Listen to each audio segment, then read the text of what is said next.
Ujú. ¿Y qué habla?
Sí, buenas tardes.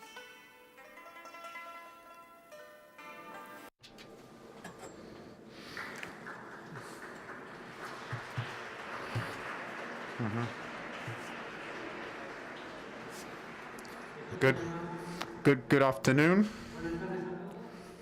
Good afternoon, everybody. If everybody's sitting down, can we begin?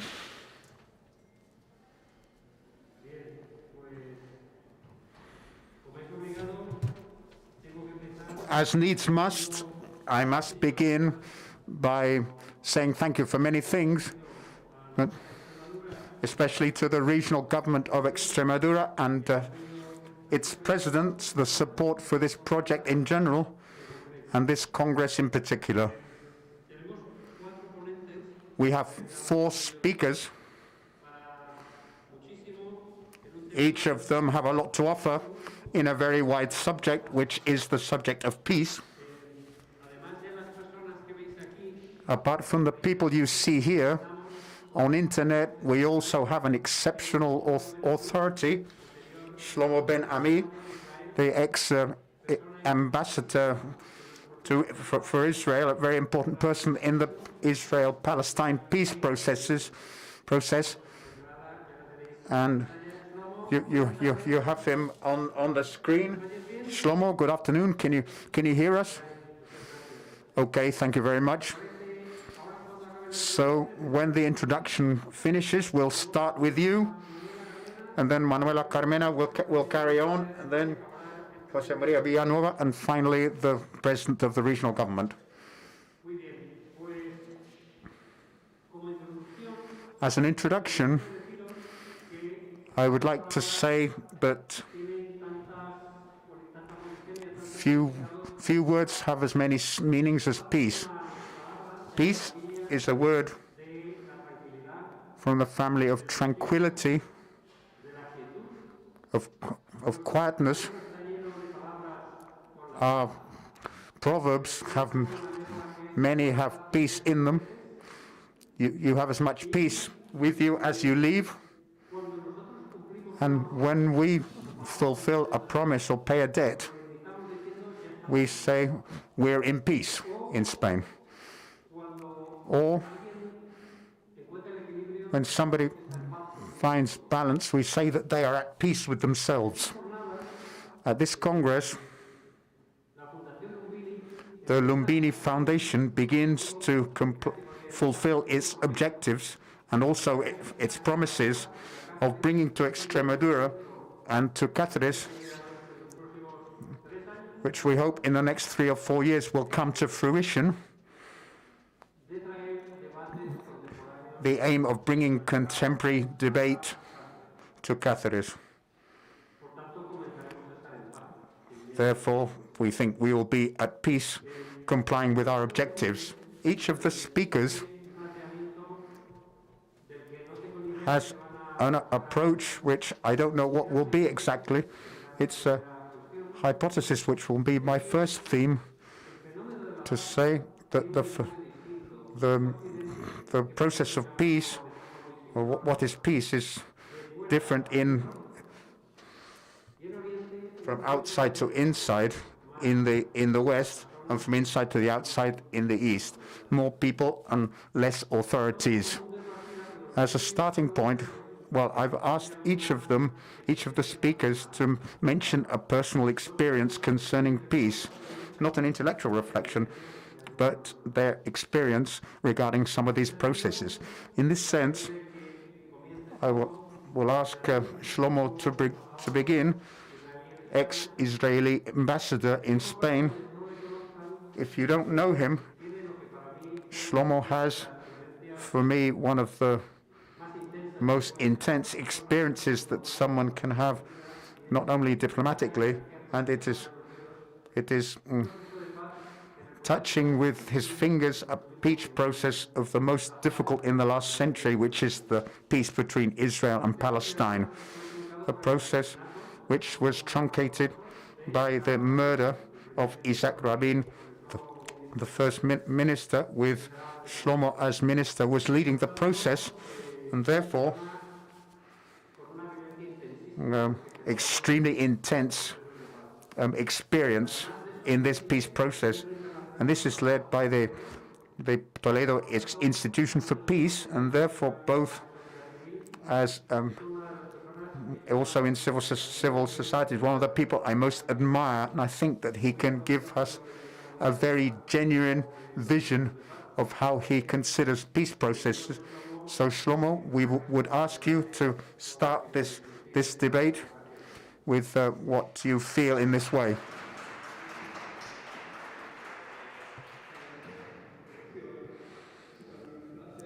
It's a generous introduction. It's a pleasure for me to come to this meeting, which promises to be really interesting. This meeting of two cultures, two civilizations, two attitudes. I think that your approach is correct.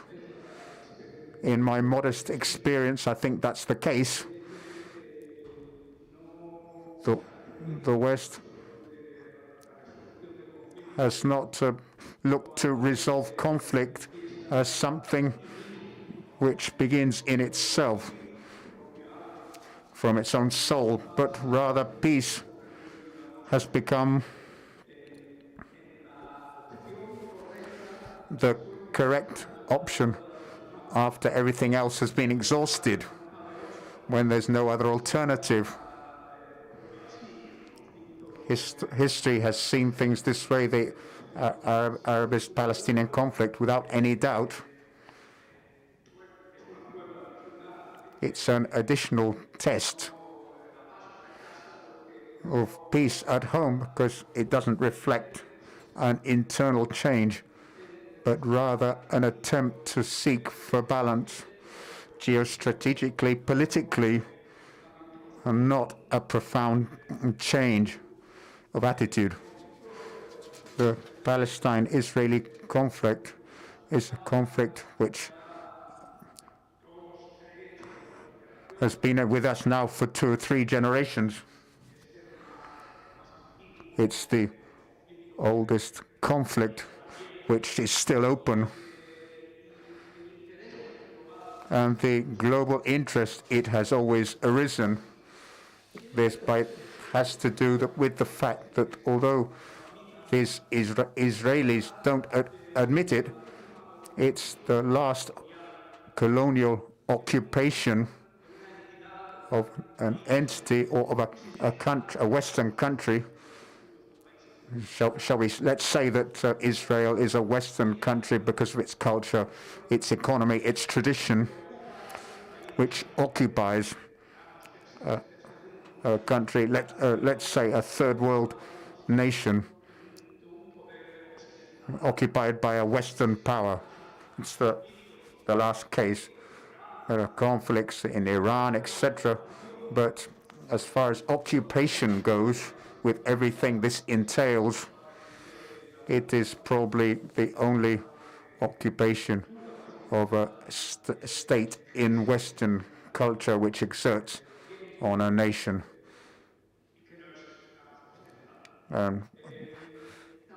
Also, if we seek the reason as to why so much interest is generated by this conflict, it also includes elements which affect all religions, all civilizations. It's not only a case of territories, not only of tangible matters, but also of many non-tangible matters, which are those which are really important. Religion, beliefs, attitude. And of course, everything is concentrated in Jerusalem, the city 3 times holy for Christians, for Muslims, and for Jews. And also the question of Jerusalem has been the most difficult thing to sort out. And someone who generously, as you mentioned generously, Luis, as someone who has crossed this desert of negotiation between Israelis and Palestinians, I find that each side has been very fanatical in exclusion of the other. Jerusalem, instead of being of everybody, this has not at all been the attitude during the negotiations. Also, I'd like to stress another aspect. Our friends in Nepal will speak with a much greater knowledge than myself of their traditions, their religious traditions, but I think that Judaism and Islam, Judaism and Islam, they appear in this conflict as absolutists and excluding religions, which are not willing to assume or to understand or to have sympathy with the beliefs of the others.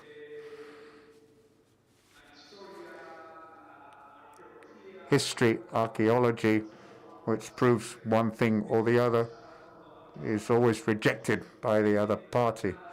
That's an invention, that's not true, it never existed in this etc. This is what has divided us when it's a case of tangible matters. For example, territory. Solutions can be found. You can divide in one way or another. You can exchange territories, grant this other part of your country to accommodate certain demographic realities. That's always been possible, which is enormously difficult, and in this case has been impossible to resolve, the non-tangible aspects, the narrative of the nation,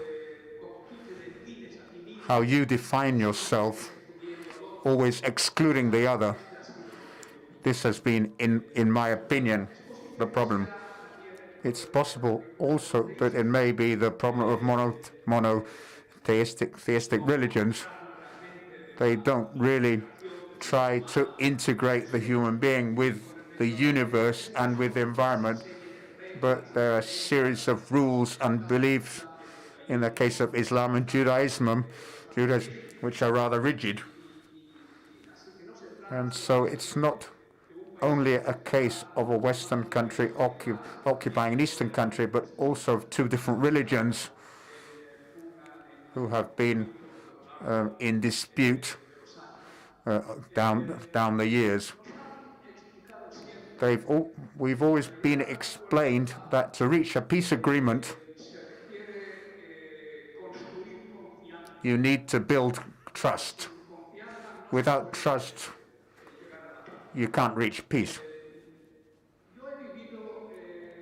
I have experienced also in the case of the Colombian conflict. I had a very rich experience with Colombia. I worked with President Santos in the peace process, which in the end gave him the Nobel Peace Prize and an agreement with the guerrillas. And in that case, it's always been said, as in the Palestine-Israel conflict, of building trust. In Colombia, they were successful. Yes, President Santos was able to create trust, a high degree of credibility with his interlocutors. Here, it's impossible to create trust between the occupied and the occupier.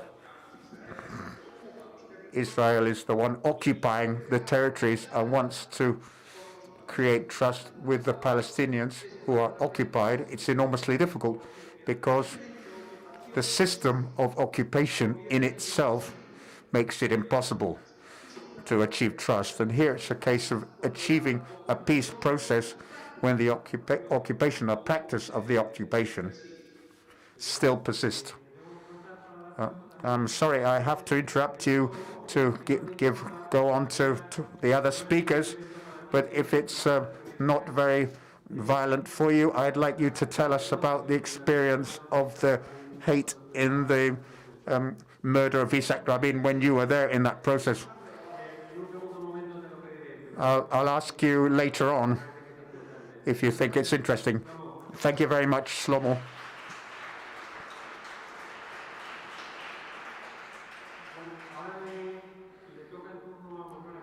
Now it's the turn of Manuela Carmena. Apart from things that many of you know about her, because she's very well known to many people, we will ask her to intervene for many reasons. Firstly, because few people will have had the temptation of hate as she had when some murderers killed several colleagues of hers, and that was not an obstacle to political transition, but it was an example of how this hate did not achieve what was designed, but rather the opposite. Secondly, because she has been a judge for many years, and she has had day by day to face people in dispute, some looking for vengeance, some for justice, and how people understand that the conflict has been healed, which involved murder. This is a process. And the third reason, because as member of the United Nations, she was attending, she was witnessing serious violations. And fourthly, because she, as the mayor of Madrid, she has been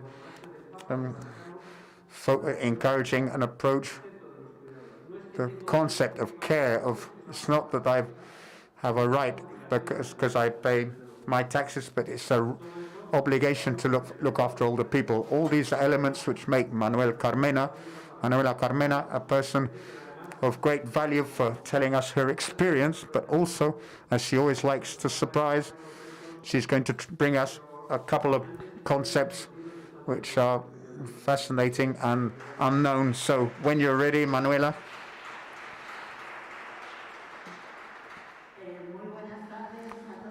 Good afternoon, everybody, and thank you very much to Extremadura, to Cáceres. And it's a great pleasure to be here in this lovely setting. And speaking of peace, very quickly, because I'm going to issue a series of ideas, as our coordinator Luis says, so we can work on them later. It's true that the idea of peace is linked to the lack of war. I like to analyze the 19th century in Spain very much, because at that time there are two voices. One is that of Concepción Arenal, which is little known, who said very clearly that war is always absolutely unjust. There's a lovely sentence in which is said, how is it possible, just because some men put uniforms on and wave flags, commit crimes, kill other people, and we accept that? I think there's a great tension in society, in the European society, in the society on a world level. We also have Dr. Landa, who talks about war, and that's as far as it goes. It's true that the claim for peace always begins with a negative response, no to war. But as it becomes consolidated, and it has a lot to do with appearance and disappearance according to the differences experienced after the terrible Second World War, there's a whole explosion of peace initiatives in the framework which was consolidated, which was extraordinary, and I've always liked to speak about it, which is the universal chart of human rights, in which, in a very clear way, we talk of a definitive concept, the human family. In this context, the possibility of understanding begins to be consolidated, of understanding that peace is not only an aspiration, but also maybe an individual right. a subjective right, which has, on the one hand, what individual subjective aspect, but also collective. That idea that there is a specific convention of human rights, which includes the right to peace, this setting, this essential means for the development of human life is very tempting. It's an aspiration nowadays, but an aspiration which is gaining ground. In 2010, the first declaration was made of the right to peace as an individual right, and it was proposed to hold a convention on human rights. And we were lucky enough for it to be in Spain, in Santiago de Compostela. There's the declaration. It's very interesting. All this movement, I think that it coincides with what the UN declares the decade of peace from over the last decade. Several initiatives have arisen. I'd like to mention one because I think it's unknown. And the thing is that in Spain we have a specific law, which is the law of 30th November 2005 for peace. I think that hardly anyone knows it, but often we complain that we have so many laws that we do not follow. This law is interesting when it says that systematically and year by year that you can see the evolution of all the measures mentioned in this law to increase and to improve the culture of peace. That assessment, like so many others, was not done at the time and is not done now. But I think that we can consider how is our country positioned as for this concept of peace, so Spain can be impregnated with the culture that we mentioned.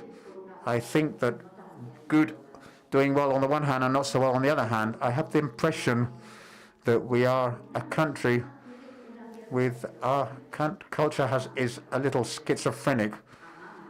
We love recognizing rights and declaring rights. We like to repeat them, to learn them, but it seems that we forget that if rights are not consider people, then they don't have the effect that is desired. And I have the impression, and I think that we can approach other cultures in the sense that we can say that all the efforts made for peace that we've talked a lot about, of rights, of values, and suddenly we've forgotten to speak about people, the people that have to have skills to be able to channel these attitudes towards these values. I've been saying for a long time that education is lacking sentimental education about ourselves. We have to know why we are jealous, why we are insecure, because we're not capable of finding empathy. Why do we have an exaggerated desire for power? We have to get to know our reality. We have to speak in schools about how we are inside, because only if we know how we are inside can we work in the right direction in what is so important to us, the culture of peace and the rights of peace.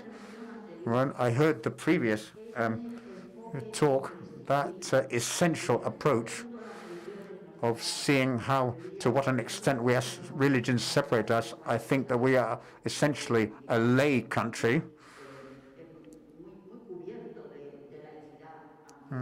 very affected by lay matters, although obviously we have the religious institutions. Often we replace parties and they become religions. I was amused by the consideration that no religion is willing to accept that the others are right. And what about us? We thought that one could be, for example, in two parties, or is the essence of the party that of differentiating, of dividing? And this leads us to consider we don't have the capacity of seeing the reality of others. And I think that peace, if it really can be what it should be, not a lack of war, but the generation of an attitude which absolutely drinks from tolerance and empathy, see the other like I am myself, then we have to accept that the truth belongs to everyone, and the structure of peace has to be based on a truth in which we can all find us a little bit. I think that those are the rules for mentioning where we are, where we should be, and we have this present for reflection and for study. Nothing more. Thank you very much.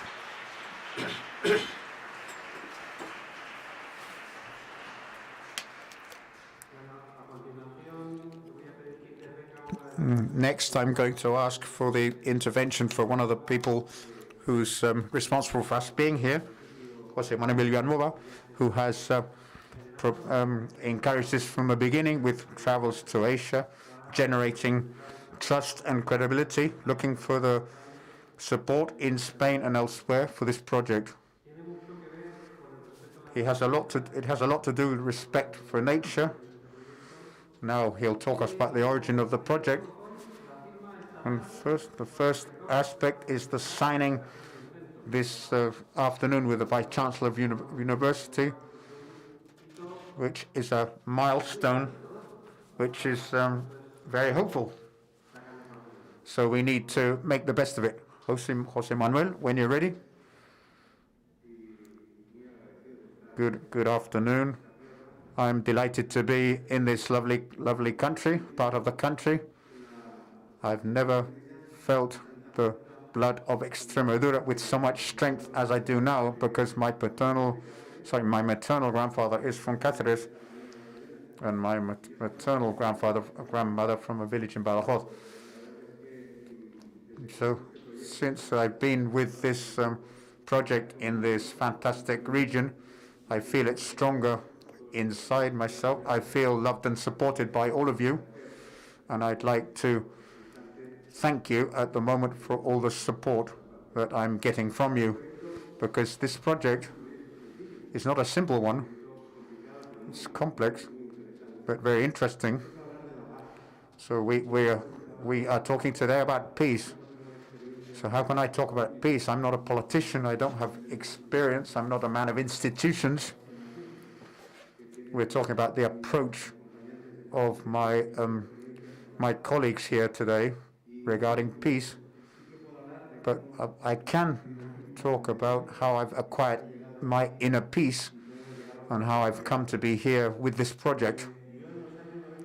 In the 1990s, I was a young man who loved mountain climbing and hiking, and I always had the idea of wishing to travel to Nepal, the ceiling of the world, the country of the 8,000-meter peaks, Everest and the Chomolungma, as the Sherpas call it.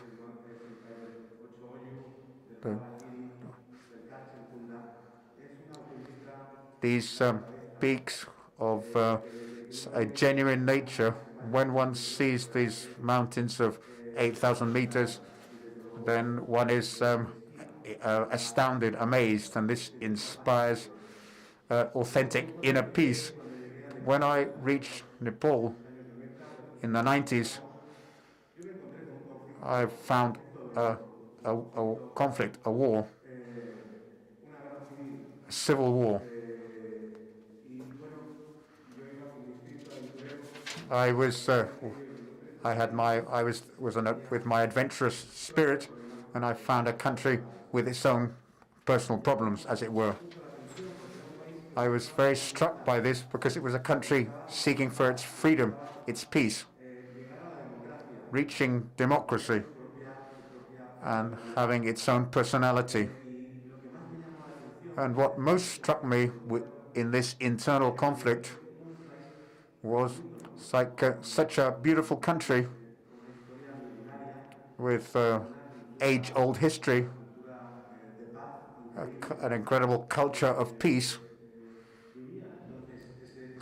how the country lived. So this conflict was seeking its own independence, its own way.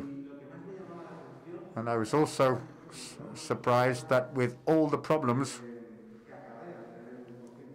which involved by a war going on, with all the problems,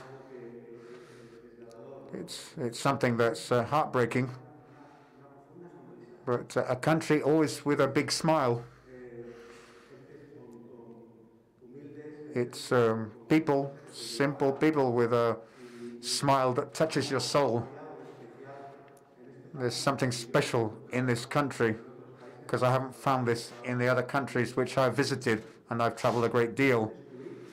So I discovered that it was a country with a very deep spirituality, a culture of peace, despite the fact of being in conflict.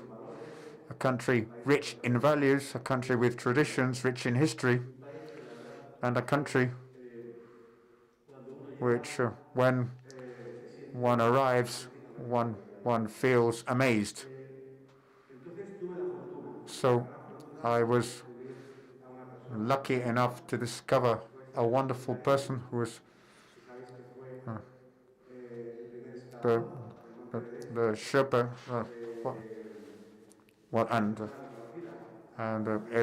Edmund Hillary. I was lucky enough to meet Edmund Hillary, who climbed Everest the first time, and he transmitted to me that love for nature, love for mountains, and the love for those natural spaces of the powerful Himalaya. And also, I discovered somebody else, Muhammad Chaudhary, the mayor of Lumbini, the city where Buddha was born, a man of deep values and deep morality. And so two factors arose in me: love for nature, in which I was inspired by Edmund Hillary with those wonderful mountains, and the love for peace, which was inspired by the city where Buddha was born. And so then this project, this idea, which was so fantastic, arose. How is it possible, this country which can transmit peace and although it has its own inner conflicts, it transmitted to me a great deal of peace and happiness. And then I returned to Spain. In Madrid, I met the mayor, Manuela, Carmena, I met Luis, and I remember we said, how can we project internationally the image of Madrid on the Asian continent? And Manuela said, Jose Manuel, I want Madrid to be identified as a city of peace, and that went straight to my soul. Manuela, we have a fantastic element of union with Nepal through Buddhism, which is a country with a profound spirituality. And I set up this project with my colleagues.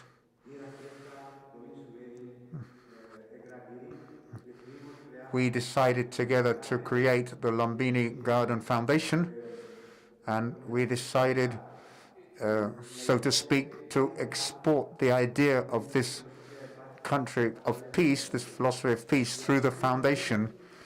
And from this moment, we arrived in this fantastic city, which is Cáceres. And straight away, we met its president, we met the mayor, and there was a great deal of affection from the beginning. I mentioned the project. How could we create an international complex of peace, of all the values which I learnt in Nepal? And the mayor, Jose Manuel, said this project has to be with us in Extremadura. It's a region of peace. It's a region of nature and spiritualism.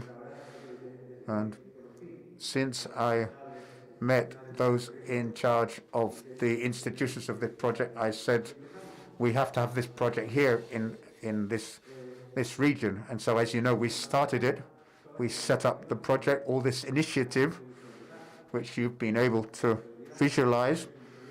I know it's a project that's difficult to understand, but what I want to say is that it's a lovely project, a wonderful project that two World Heritage Sites, Lumbini and Cáceres, can twin in this way to be able to bring the culture of peace, which comes from Asia, Buddha, which is the light of Asia, who comes to Europe to join other cultures of peace in an Extremadura with a great cultural diversity. This project was joined immediately by other mayors who thought it was a wonderful project. They told me so. They said, we want to take part. They're here today. The mayor from other towns in Nepal, President Timilsina, they're all with us today in a great city, which is the city of Cáceres, an age-old city, which deserves having a project of these characteristics because it's a beautiful city. Being able to open Cáceres up to the world from this perspective of peace is a project which personally enthralls me. And this project, with all its difficulties, for me personally, it has brought great inner peace, which I enjoy every day, despite all the problems and difficulties. But what I have learned from nature, from this culture of peace, which is Buddhism, I've found a way forward, which I try to follow day by day and project, and showing this project with the support of the institutions of Extremadura. Thank you very much. Thank you, José Manuel.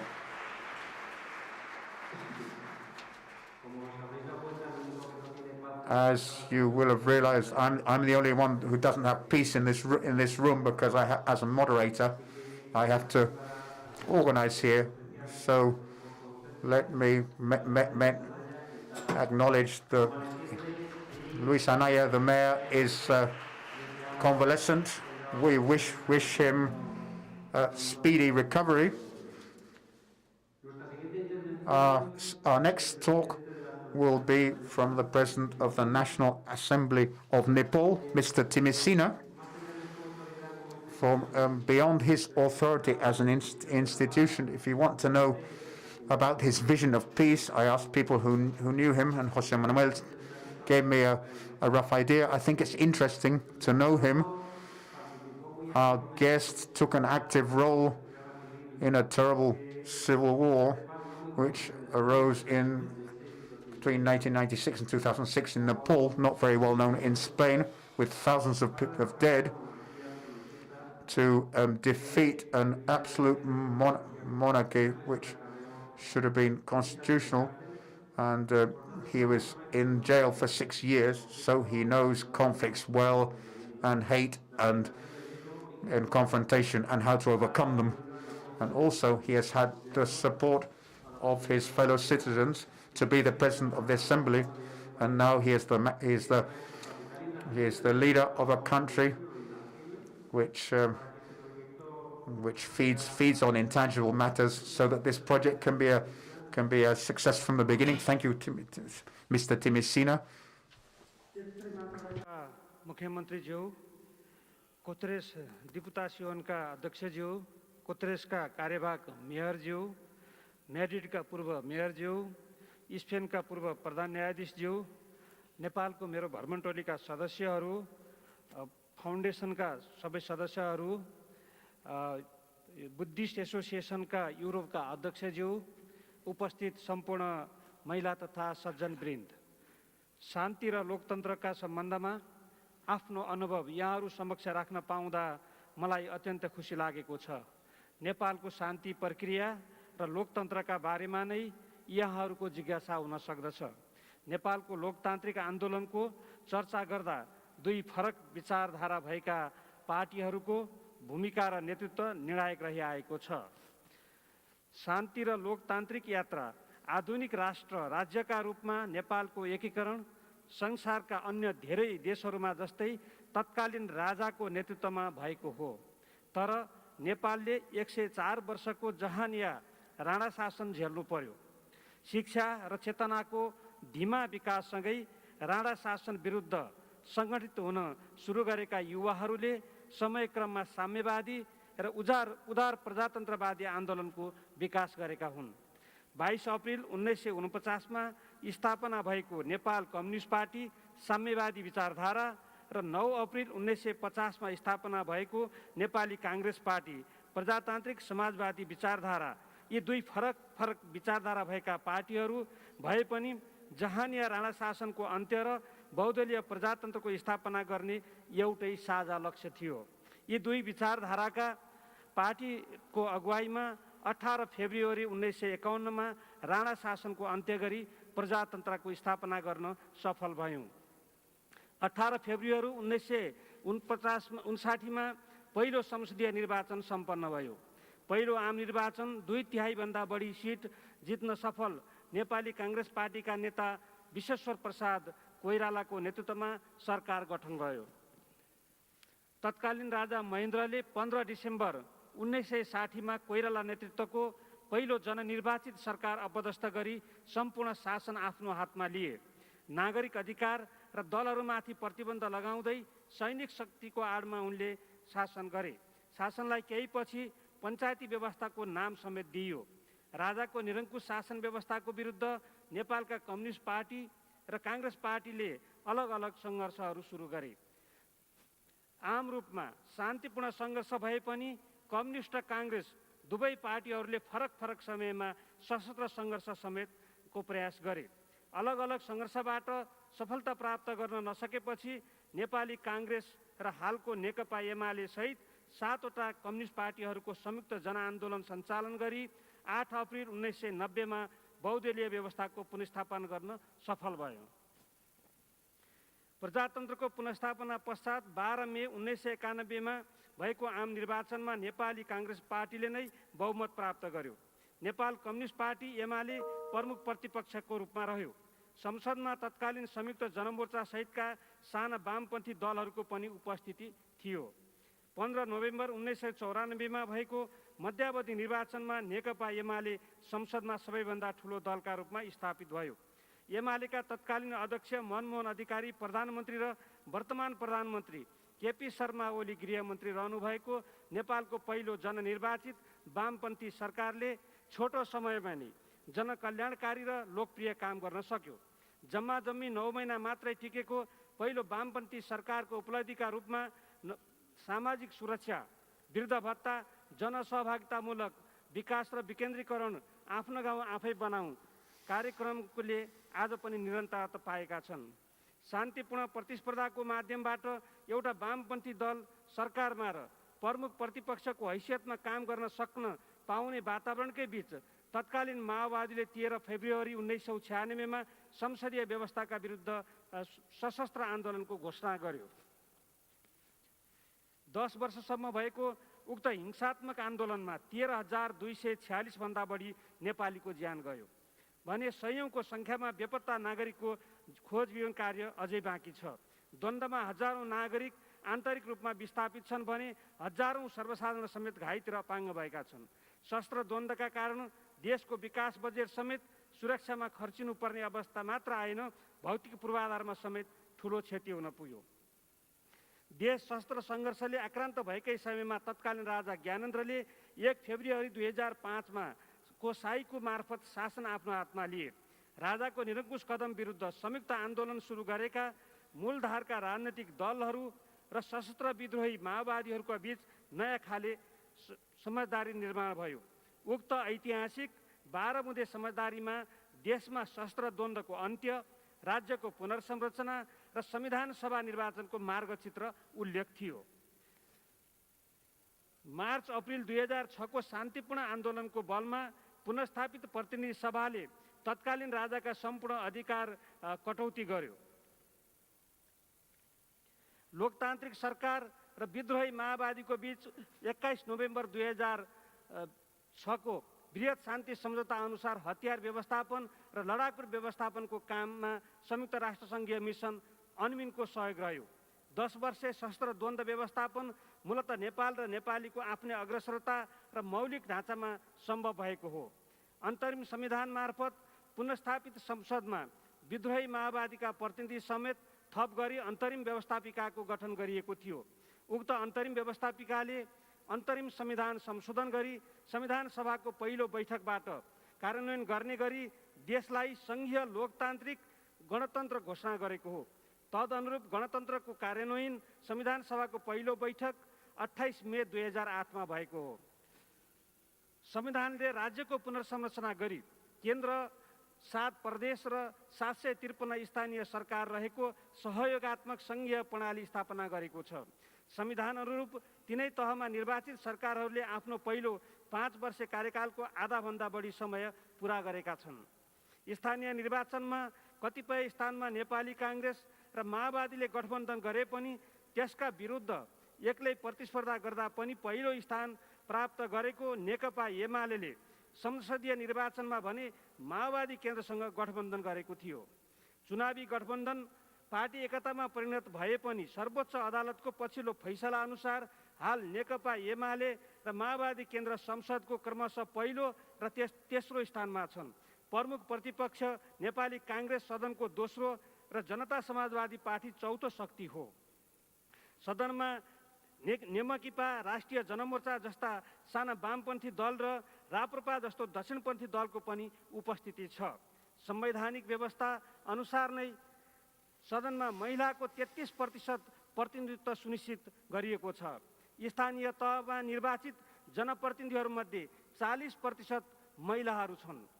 पालिकाहरूमा प्रमुख उपप्रमुख मध्ये एक महिला उम्मेदवार हुनुपर्ने अनिवार्य व्यवस्था छ भने प्रत्येक वडामा एक दलित महिला सहित 2 महिला सदस्य सिट आरक्षित छ। सङ्घीय संसदको माथिल्लो सदन राष्ट्रिय सभामा 59 सदस्य छन्। 7 प्रदेशबाट 8-8 जनाको प्रतिनिधित्व रहने राष्ट्रिय सभामा कम्तीमा 1 महिला सहित 3 सदस्यको मनोनयन भने मन्त्री परिषदको सिफारिसमा राष्ट्रपतिबाट हुन्छ। प्रत्येक प्रदेशबाट निर्वाचित हुने 8 सदस्यमा पनि 3 महिला सहित दलित, अपाङ्गता भएका व्यक्ति र अल्पसङ्ख्यकका लागि कम्तीमा 1-1 सिट आरक्षित छन्। यसरी हामीले देशमा समानुपातिक र समावेशी प्रतिनिधित्वको अभ्यास स्थापित गरेका छौँ। समृद्ध नेपाल सुखी नेपाली भन्ने मूल नाराका साथ शान्ति, विकास र समृद्धिको मार्गमा अघि बढिरहेको नेपालले पूर्वाधार विकासमा महत्त्वपूर्ण उपलब्धि हासिल गरेको छ। मेरो आफ्नो प्रदेश गण्डकीको पोखरा र भगवान गौतम बुद्धको जन्मस्थान लुम्बिनी प्रदेशमा निर्माणाधीन क्षेत्रीय स्तरका अन्तर्राष्ट्रिय विमानस्थल सञ्चालनको सङ्घारमा छन्। लुम्बिनी गुरु योजनाको कार्यान्वयन नेपाल सरकारको प्राथमिकतामा पर्दछ। पोखरा र लुम्बिनी विमानस्थल नेपालको पर्यटन विकासका लागि कोसेढुङ्गा साबित हुन सक्ने भएकाले यस क्षेत्रमा लगानीका लागि म तपाईँहरू मार्फत अन्तर्राष्ट्रिय समुदायलाई आह्वान पनि गर्दछु। शान्तिका अग्रदूत गौतम बुद्धको जन्मस्थानमा एकपटक पुगरै छोड्ने तपाईँहरूको सङ्कल्पले नेपालको पर्यटन प्रवर्धन मात्रै गर्दैन, विश्वभर शान्तिको प्रवर्धन हुन्छ भन्ने मेरो विश्वास छ। नेपालले सन् 2030 भित्र आफूलाई अति कम विकसित मुलुकबाट मध्यम आय भएको मुलुकमा स्तरोन्नति गरी विकसित राष्ट्रका रूपमा स्थापित गर्ने लक्ष्य लिएको छ। यस कार्यका लागि पनि तपाईँहरूको साथ र सहयोग रहने अपेक्षा गर्दछु। अन्त्यमा यहाँहरूको एउटा जिज्ञासा, मेरो आफ्नो व्यक्तिगत राजनीतिक जीवनमा पनि यो कसरी जोडिन्छ भन्ने रहेको छ। म संक्षेपमा एकदमै थोरै मात्रै यो कुरा राख्न चाहन्छु। खास गरी मैले फेब्रुअरी 27, 1979बाट राजनीतिकमा अलि सक्रिय भएर लाग्ने काममा म अगाडि जोडेँ र विद्यार्थी जीवनबाटै राजनीति गरिरहँदा त्यति बेला देशमा निरङ्कुश राजतन्त्र जसले निर्दलीय पञ्चायतको नामबाट शासन गरेको थियो, जनताका बोल्ने, लेख्ने, सभा सङ्गठन गर्ने, विचार अभिव्यक्ति गर्ने कुनै स्वतन्त्रता थिएन र त्यो बेलामा राजनीतिमा लाग्नु भनेको या त जेलमा बस्नुपर्ने या मारिनुपर्ने हुन सक्थ्यो। त्यो जोखिम देश र जनता र खास गरी लोकतन्त्र, शान्ति र प्रगतिको लागि हामीले उठायौँ र यसै क्रममा त्यही राजनीति गर्ने क्रममा नै जुलाई 1985मा चाहिँ मलाई गिरफ्तार गरेर जेलमा राखियो र 4 वर्ष जेलमा राखेर फेरि जुलाई 1989मा जेलबाट रिहा गर्यो र त्यसको लगत्तै फेब्रुअरी 18, 1990मा आएर हामीले फेरि आन्दोलनबाट एउटा बहुदलीय व्यवस्थालाई पुनर्स्थापित गर्न सक्यौँ र यसरी नेपालमा हजारौँ योद्धाहरू जो लोकतन्त्र, शान्ति र प्रजातन्त्रको लागि आन्दोलनमा शहादत प्राप्त गरे, हजारौँ जेलमा बसे र हजारौँ अरू अपाङ्गता भए। यस हिसाबले नेपालमा एउटा लोकतान्त्रिक अभ्यास हुँदै अहिले सङ्घीय लोकतान्त्रिक गणतन्त्र नेपालको रूपमा हामी रहेका छौँ र यहाँहरूको र युरोप अमेरिका विश्वका अरू धेरै पुराना प्रजातान्त्रिक मुलुकहरूको अनुभवहरू त्यहाँको संसदले गरेको प्रभावी कामहरूलाई पनि हामीले अनुसरण गर्दै त्यहाँबाट सिकाइ लिँदै नेपाल जस्तो एउटा हिमाली 8000 मिटरभन्दा अग्ला धेरै हिमालहरू नेपालमा छन्। यहाँहरूलाई जानकारी भइसकेको छ। विश्वभर शान्तिको सन्देश फैलाउने गौतम बुद्ध नेपालमा जन्मनु भएको र अहिले अहिंसा र शान्ति विश्वभरिका मान्छेको चाहना हो। जतिसुकै भौतिक पूर्वाधारको विकास गरेर आर्थिक समृद्धि भए पनि जबसम्म त्यहाँ हिंसा रहन्छ र शान्ति हुँदैन त्यो समृद्धि त्यो विकासले मानवमा चयन दिँदैन। यसकारण नेपाल राजनीतिक हिसाबले पछि मात्रै प्रजातान्त्रिक अभ्यासमा आएको छ। पूर्वाधारको हिसाबले धेरै पछाडि अविकसित राष्ट्रको रूपबाट हामी अब मध्यम स्तरको विकास लक्ष्यमा अगाडि बढ्दैछौँ। तर शान्तिको लागि विश्वलाई सन्देश नेपालले दिन सक्छ, गौतम बुद्धले दिनुभएको छ। र त्यही शान्तिको सन्देशको लागि क्याथरेसमा एक्सट्रेमादुराको मुख्यमन्त्री क्याथरेसको मेयर र यहाँ फाउन्डेसनका साथीहरूले जुन भव्य कार्यक्रम गर्नुभएको छ र अत्यन्तै एउटा महत्त्वकांक्षी अत्यन्तै आकर्षक प्रोजेक्ट निर्माण गर्नुभएको छ, त्यो सम्पन्न हुनेछ। नेपाल सरकार नेपाली जनताको तर्फबाट हामी पनि त्यसमा सहयोग गर्नेछौँ। र अब नेपालबाट मात्र होइन, एसिया युरोपको यो अत्यन्तै विशाल सुन्दर र यो विश्व सम्पदा सूचीमा सूचीकृत भएको यो प्रदेश यो नगरपालिकाले विश्वलाई शान्तिको सन्देश गौतम बुद्धको अहिंसा र शान्तिको सन्देश दिएर मानवले आर्जन गरेको विज्ञान प्रविधिको विकास समृद्धि त्यो सबै कुरालाई शान्तिमा रूपान्तरण गरेर विश्वमा शान्ति कायम गर्न यसले महत्त्वपूर्ण योगदान पुग्नेछ भन्ने मेरो विश्वास छ। र यहाँहरू सबैमा शान्तिको कामना गर्दै फेरि पनि अहिंसा अहिंसा अहिंसा र शान्ति शान्ति शान्ति हामी कायम गरौँ। धन्यवाद, नमस्कार।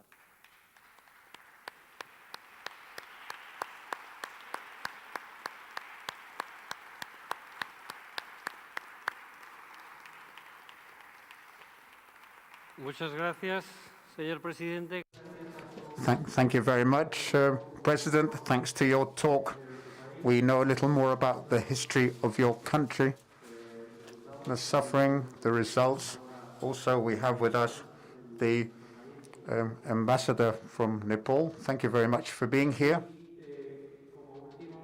And as final speaker here, we ask Guillermo Fernández Vara to take part.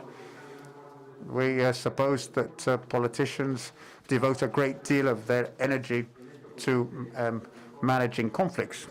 This is the greatest expression of politics, the harmonizing of opposed interests in which mediation is necessary, achieving objectives but also mediating in conflicts. Apart from his talk, he'll tell us what he will. But we've asked him to tell us some personal experience regarding peace, so he can, the expectations that we have perhaps in Extremadura of this project. Oh, thank you very much, Luis. Dear President, Manuela, dear friends and ambassadors, thank you very much for being here. When you said that about being a politician, I don't know if it's because I'm getting old, but I don't feel so near now that way of understanding politics.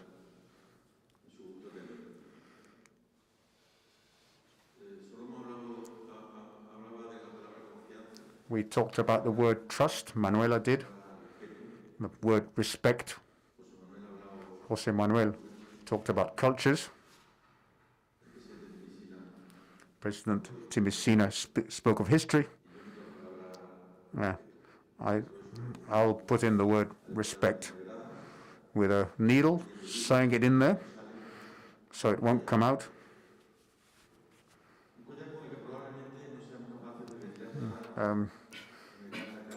a collar without which we can maybe sell nothing in the great market of the world, where everything is for sale and almost nothing is true, where probably I can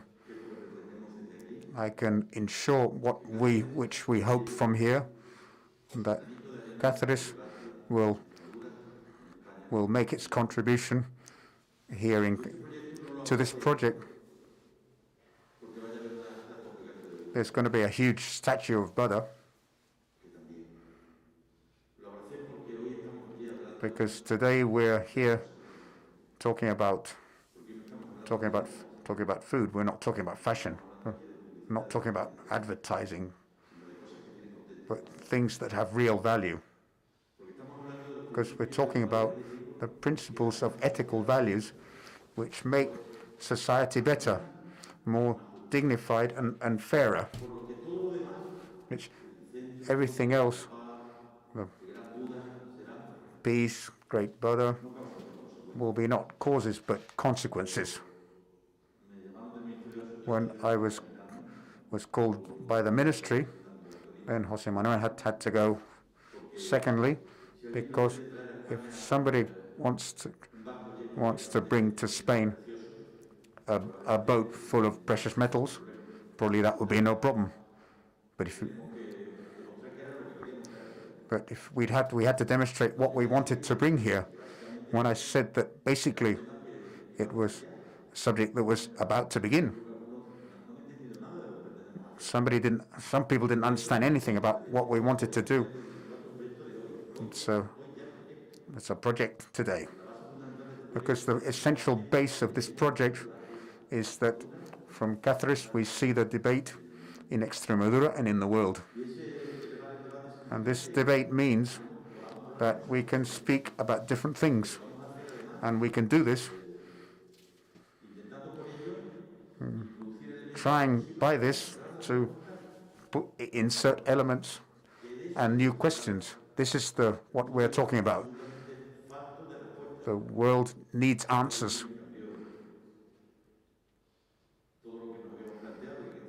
Everything that we'd considered, and in this case a small microorganism which was capable of overturning everything. When all this is declared, then we've developed a project which what we aim to do basically is to progress. And in order to do that, we look to meet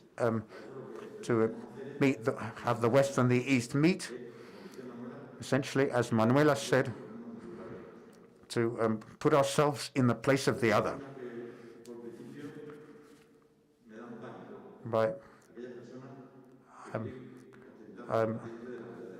I'm frightened by people who think they hold the absolute truth.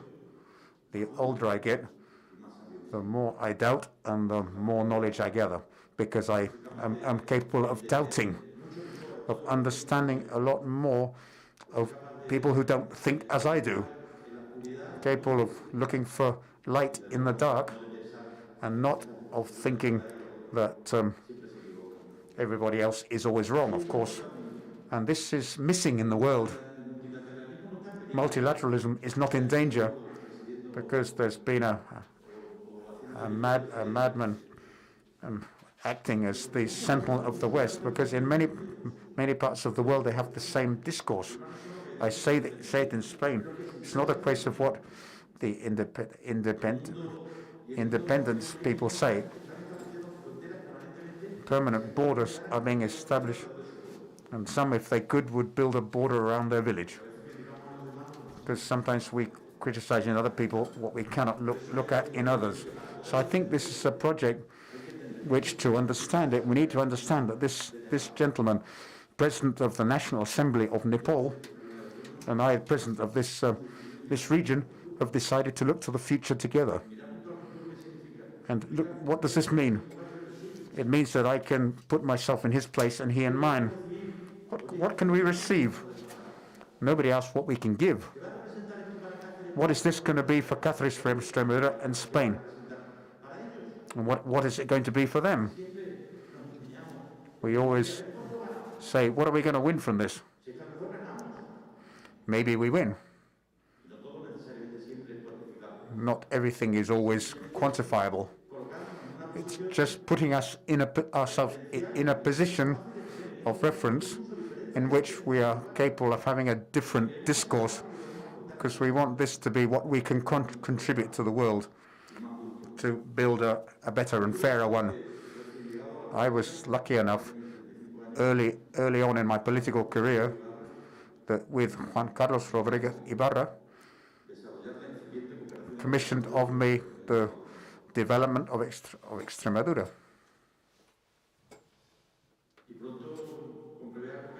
And soon I found that something was absolutely true. There are very many injustices in the world, which most of them had the origin in inequality and in poverty. Violence was born in effect from inequality and from poverty. The best way of contributing to peace in the world is for people being able to eat and learning to read.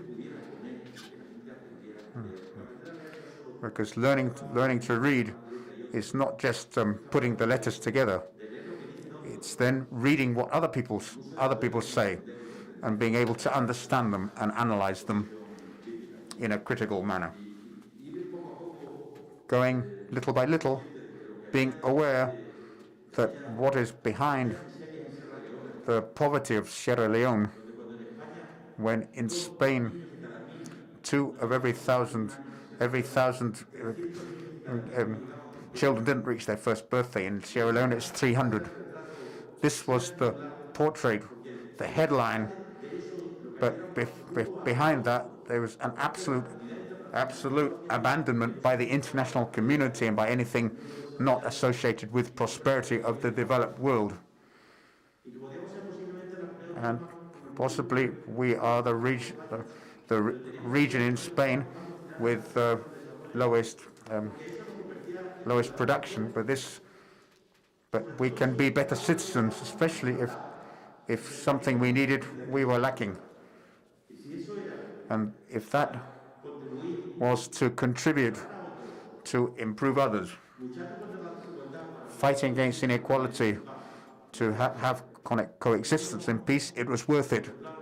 And we contemplated and we saw in Latin America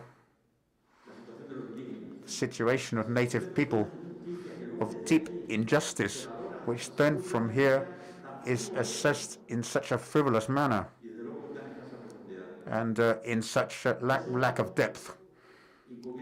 So, and with this reflection, I come to an end, dear Luis. If we live in a world in which the balance is only measured in terms of imports and exports, and those countries that can export more than they export are better countries,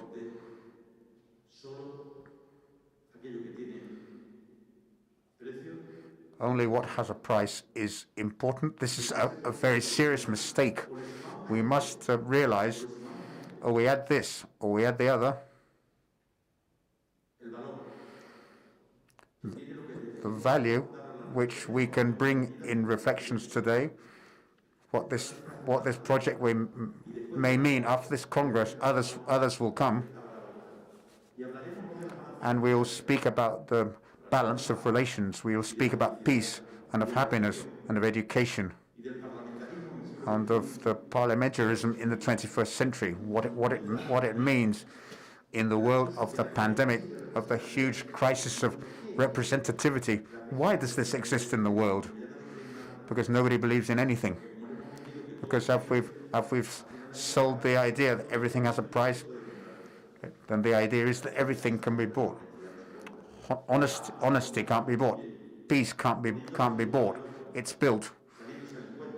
Going out to meet the other, establishing a framework of trust, not forgetting his history, respecting different cultures, and that is, in a nutshell, the objective of this fine project, which we are starting at the moment. And I think that it's the real sense which we wish to give. The other will be a very striking statue of 60 meters, but Buddha for us and for this project is not a statue.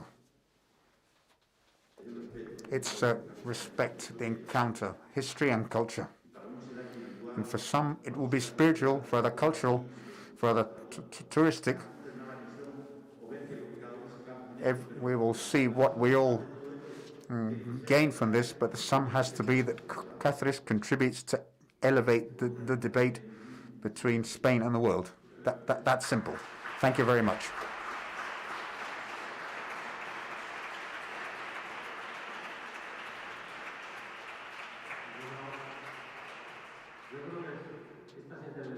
I think that these talks that you have each of us given have given a great richness to such a wide subject. Each of you have given an approach. It's very difficult to generate a conversation between Tel Aviv and here, but I'm going to try. If you think, Shlomo, internet can keep us alive. I don't know if what you've heard from the rest of the speakers, if you've thought of any reflection you'd like to share with us, or talk about the experience in peace, that diplomacy, the parallel diplomacy of another type, in the conflicts which you talked about in Colombia, or the experience of how hate poisons.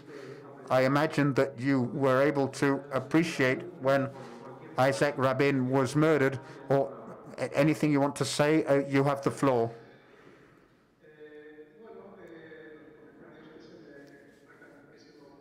The comments that I can think of, always speaking from the perspective of Western countries as I understand them, is historically we have seen that war unites nations,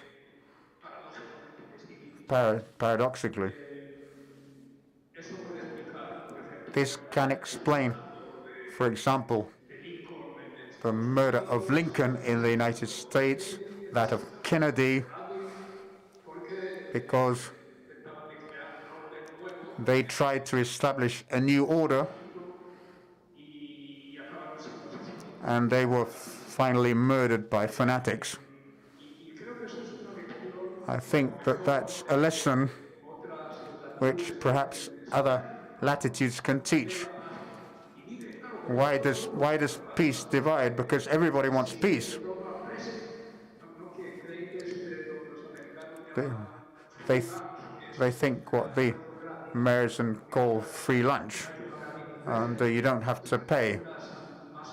If you ask the most fanatical who murdered Rabin, they said, "Are you ready to pay a price? For example, give rights to the other." Oh no, not at all. So peace, in effect, tends to divide, and war tends to unite. Look at what is happening in Colombia. It's also a case which is very striking. Those who won the elections did not agree with the peace agreement. They didn't want a peace agreement. And what the direction which caused peace led to a radical situation in the government, and this was seen in different cases. Another thing which has to do with peace,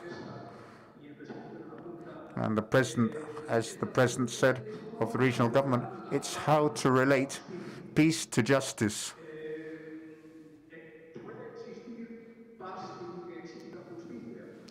Can there be peace without justice? This is difficult because the president of the regional government spoke of poverty. What type of peace can exist when 1% of the citizens have 60, 70, or 80% of the wealth in certain Western countries. There's no social peace. There's no peace between citizens with these disparities. And also, in the case of conflicts, there's always the matter of whether justice is a sine qua non for peace. Take the case of Spain.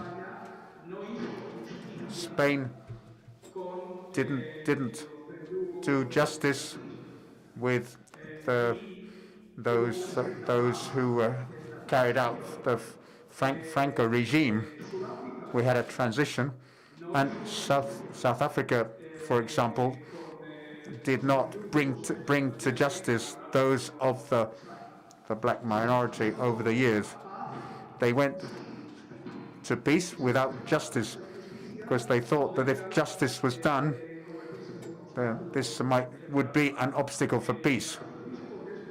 The Archbishop Desmond Tutu, and this is my bet, spoke of the difference between Western justice and a justice which he called a justice not of punishment, but a restoring justice, a justice which cures wounds. This is a very interesting subject in peace processes and also in conflicts in Israel and Palestine. It's very relevant. My last reflection on what you asked me, the murder of the Prime Minister, were returning to fundamentalism. A large part of wars, of civil wars, and others in Europe, in the West, have been based on religion. The 30 Years' War,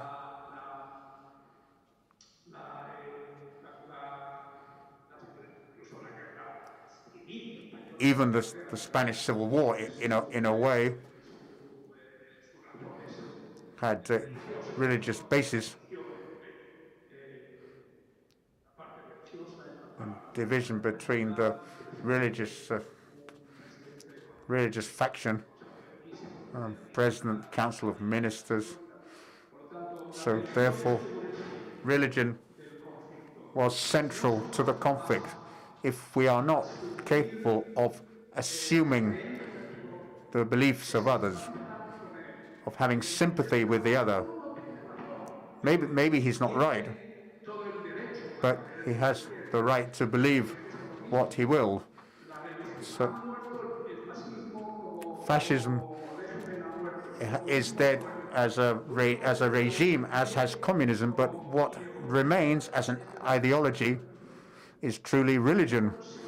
And therefore, if we are not capable of attenuating our attitudes towards the beliefs of others, we will always be in the same situation. And that's where we hope for a lesson from the Oriental world. What the President of the National Assembly of Nepal said, and others who have referred to Oriental religions as being much milder than the exclusivism which characterizes the monotheistic religions. Thank you very much, Shlomo. I don't know, Jose Manuel, if you want to take up the subject of restoring justice that restores rather than punishes. I don't know whether you want to say anything. Well, you asked me before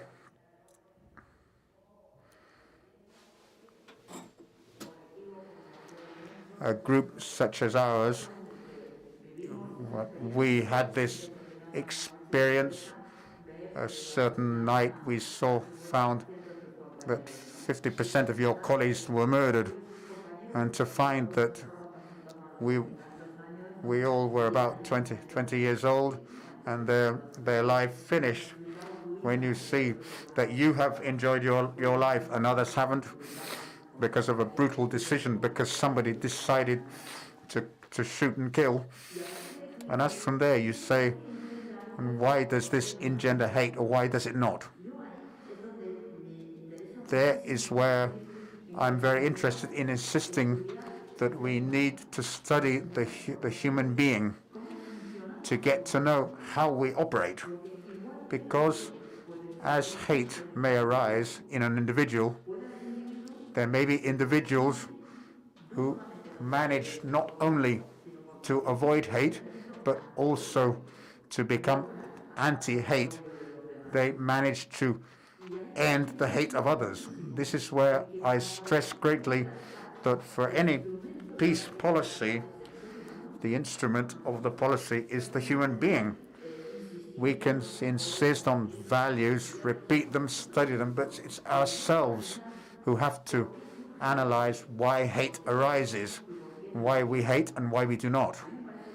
I think that it's a wonderful thing to read everything about the biography. Other people who have spoken of him, of Nelson Mandela. He is the person, I would say, one of the most important statesmen of our ages, who's a large part of his life in prison and managed to stop hating every day and to teach people around him not to hate. And when he achieved this unexpected process, that a country which had lived the horror of apartheid, a brutal exploitation, was capable of sitting down with those who exploited and reach an agreement, and to put forward the reality and not hate. There, I say again that we need to go deeper. Hate is often a scarcity of reasoning, an element of insecurity. Hate is a lack of affection. I don't know, it needs study. We need to eradicate hate. I remember in an interview, in an event of the Madrid Club, you know, it's made up of ex-presidents, so at that time, that Madrid Club, that session was about how to fight against terrorism, and I remember that the king was there, and he was impressed because I insisted that if you want to fight against that terrible violence, which is terrorism in the world in general, every time we hear that somebody has planted a bomb in a hospital and market and that many people have died, children, old people, we say, how is it possible that this hate arises? And I said, we need to go to the heart of human beings, because however many policemen, if you don't go to the heart, you won't achieve what you want. So I think that it's as important that we in schools, not only we talk about objective events, but also that we should try to see and to transfer to everyone listening to us, everyone learning, all our children, all our pupils, how they are inside, for them to know each other, what anger is, how anger can make you kill someone, and then there's no going back. There's something that you haven't been explained. I think this is very important. In what you say and what we mention about justice, I think there's a very important reflection. What type of justice did they achieve in South Africa? Certainly, it was justice which had an absolutely essential element and which cannot be achieved by standard justice, as we mentioned. I think that any of us is horrified when we listen here on the TV. When I was in the court, I experienced this, how the lies told in the courts, and we're not aware of up to what point the lies damages the victim. So I think that a different justice, a justice based I think highly focused on the truth is healing, because also truth allows you to know why something of this kind has occurred. I think that it's an essential element for working towards peace, knowing how is it possible that something of this kind has happened. And allow me to conclude, when Luis, when you said to me, did you not feel hate after what you saw in the office that day? No, we felt desperation, commitment, continuing to work for what we want, a better world, because to achieve that human beings treat each other as human beings. I didn't feel hate, but I felt a deep desperation of not being able to stop the deaths of all the people that die in the seas when they are trying to reach Europe. Every time I see the bodies of those women, those children who have drowned, and we do nothing to tell them the world belongs to everybody. It's also yours. I don't feel hate, but I do feel urgency, the urgency to finish with the end this lack of empathy. It says that we are human beings who have not been given the necessary empathy and are not necessary. We are not willing to somebody who dies because nobody will receive them.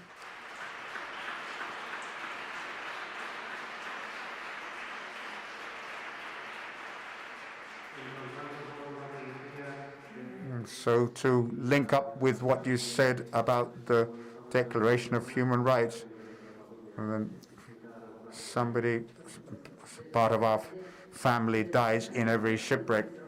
And what surprises me is the lack of empathy, because the other day I saw on the TV a doctor, international doctor, who said the only solution is we don't want to let them die. We must do whatever we can, but we need to train ourselves and to be a human family with empathy. Well, perhaps that excitement which Guillermo mentioned, that in debates, debate about frontiers, but here we have debate about peace, another approach. This may be very interesting on other forums. We're coming to an end. I think in 10 or 15 minutes we should end. Jose Manuel, and it is something that Manuela has said worthy of comment for you. I'd like to qualify something that's been mentioned which didn't reach the media. I think it's important. This project is building peace. Yesterday, we closed an agreement with the presidency, with Guillermo, which is very important. The mayors of Lumbini, Rangram, and other Nepalese cities came and brought their proposals, because that's what is meant by this great symbol of peace, which is Bada. They said that we need technology to clean our rivers, technology to solve the problems of pollution which we have in Asia. Europe is an advanced continent. In Nepal, there are 6,000 rivers. The most important and the largest rivers are born in the Himalaya basin. One of the largest spaces for biodiversity, the Yangtze, the Ganges. These are very important rivers which bathe immense territories, and rivers which flow into large oceans, such as the Indian, which are full of pollution, plastic, dirt, rubbish, because they don't have the necessary technology to avoid this occurring. So we talk about peace of man with man, but peace of man with ecosystems, the peace of man with the environment, the peace of man with nature. this country, with these cities, has an important plan to resolve these problems. And the proposal has been that the countries are from Extremadura and that they transfer knowledge onto how progress can be made regarding these problems of pollution and where investment will be possible.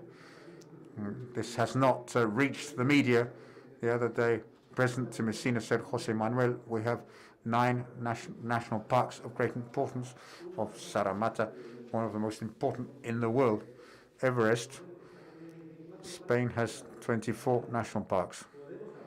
We can learn from what Spain has done in the conservation of natural spaces.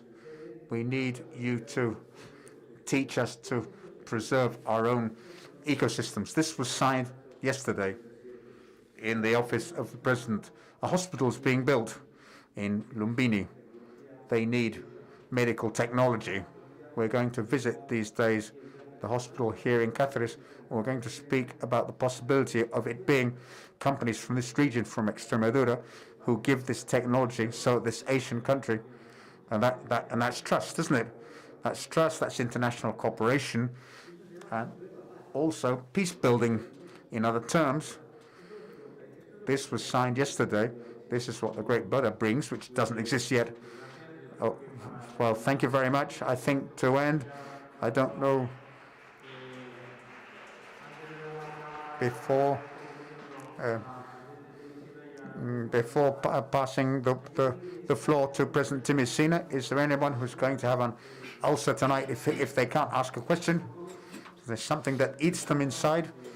If this is not the case, then we're going to stick more or less to the timetable. Do you have any comment, President?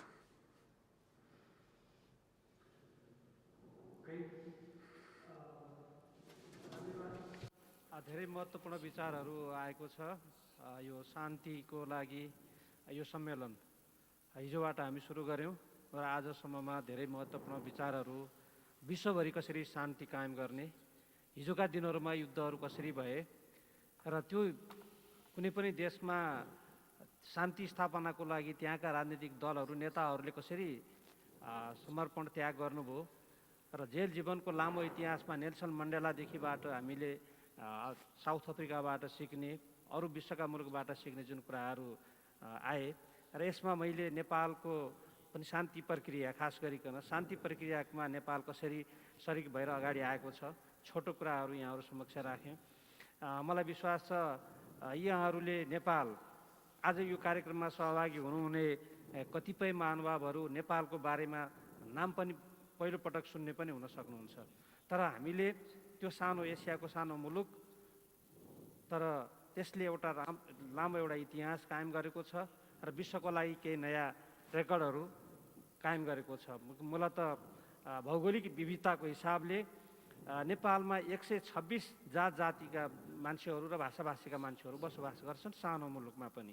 त त्यो सबै एक आपसमा कसरी मिलेर बसेका छन्, यो हाम्रो सबैभन्दा राम्रो नेपालको पक्ष। 2-3वटा जाति भएको ठाउँमा पनि द्वन्द्व बढी भइराखेको छ दुनियाँमा, तर नेपालमा 100 भन्दा बढी जाति र भाषाभाषीका मान्छेहरू पनि हामी मिलेर बस्यौँ। केही राजनीतिक इस्युले गर्दा 10 वर्ष द्वन्द्व अगाडि बढ्यो, तर त्यसलाई पनि हामी अहिले व्यवस्थापन गऱ्यौँ। मलाई के विश्वास छ भने त्यो कुरालाई आजभन्दा 2500 वर्षभन्दा पनि अगाडि गौतम बुद्धले जुन शान्तिको सन्देश दिनुभएको थियो, त्यसको अभिप्रेरणाले हामी सबैलाई फेरि एक ठाउँमा शान्तितिर अगाडि अग्रसर हुनलाई प्रेरणा दिएको छ। र मेरो विश्वास विज्ञान प्रविधि जति पनि हामी आर्थिक समृद्धि अगाडि बढ्छौँ, त्यो सबै अहिले मानवको हितको लागि मात्रै प्रयोग भएको छैन, मानवको विनाशको लागि, युद्धको लागि पनि त्यो प्रयोग भएको छ। विज्ञान, आणविक शस्त्र अस्त्रको होड, पुँजीको विकास, यी सबै कुरा मानव सेवाको लागि हुनु पर्थ्यो, तर अलिकति त्यो युद्धतिर पनि गएको छ। यसकारण यो कार्यक्रम र यस्तै कार्यक्रम र भविष्यमा यहाँ बन्ने बुद्ध पार्कले त्यो शान्तिको सन्देश मानव जातिले विज्ञान प्रविधिबाट जति पनि विकास गर्छ, मानवको विनाशको लागि होइन, अब शान्ति र प्रगतिको लागि त्यो हुन सकोस्, यही शुभेच्छा म व्यक्त गर्दछु। धन्यवाद।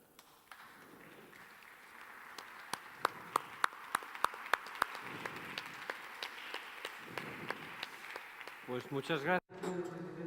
Thank you very much, Mr. President. I think it would be the right thing to do to thank very much Pilar, who's one of the Pilar Costa, one of the people who have encouraged this project. Because in the history of this foundation, which thanks to the drive of being 1 year stranded, then we speeded up and developed the foundation in Extremadura. So Pilar got the idea at IFEMA, sent a WhatsApp to Guillermo, a WhatsApp, and why don't we have a look at it? Normally people have to say, well, how complicated, but then Pilar said, why not? So thank you very much. Thank you very much, Luis. In the life of Mandela, there were very many important and symbolic moments. So many years in prison and coming out without hate. At that time, his party had won the elections. They voted to suppress the rugby team of the whites of South Africa. So before this could be recorded, at the meeting they said, do you think that this is how we can construct the future, taking away their team? What we have to do is to make the team of everybody. That's the philosophy. It's not a case of trying to repeat the negative actions, but of doing something that we can to improve things.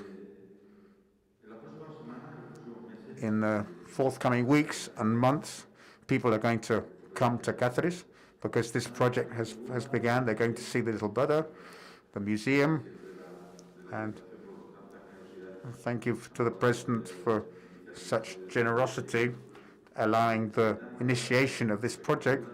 They'll come to see Buddha. They'll come to see the city which houses him, to understand it a little better, to discover the fifth holy land of Buddhism. There's so many people are going to visit us, and I would hope that they find people capable of understanding the place of other people and looking at life not only as we see it, but as others see it. Because I don't know if we explain from an economic point of view, there'll be a lot of tourism, but from a human point of view, it's extremely important too, the human enrichment. The other will come. If things are done well, then this can be a space of reference for the 500,000 Buddhists who live in Spain and 600 million we have in the world. But things are simpler to make the debate from here, and I think that's what has been made clear today. And I think for that reason, I think this has begun. This is not a traditional project where you have to look at the environmental aspect, but things began today. I think this is how things are, so thank you very much. So with this comment from Guillermo, I've thought about something which is not very suitable for a moderator, just to say the last word. If you allow me, an anecdote which my father used to tell me of a friend which said to his neighbor, "What color do you want me to paint my house?" And the neighbor said, "I don't know, it's yours." Said, "Yeah, but you're the one who looks at it." So in that sense, because he didn't see the front of the house. His neighbors saw it. So in this sense of empathy, Shlomo, Manuela, many thanks. It's been a pleasure to be with all of you and very interesting. And I hope that you have also enjoyed the event. Thank you very much.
Una fuerte presencia en el territorio que garantiza el acceso de sus estudiantes y permite apostar una oportunidad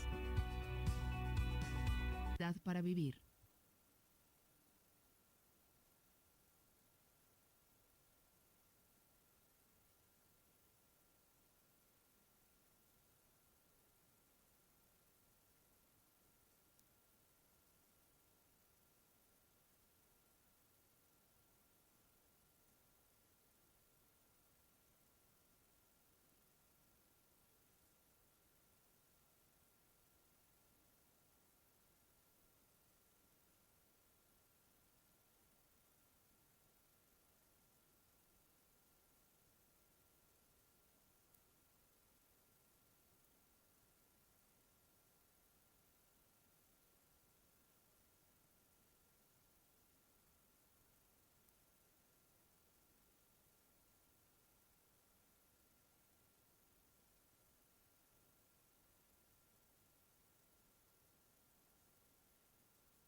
Abraham va muy mal, ¿eh?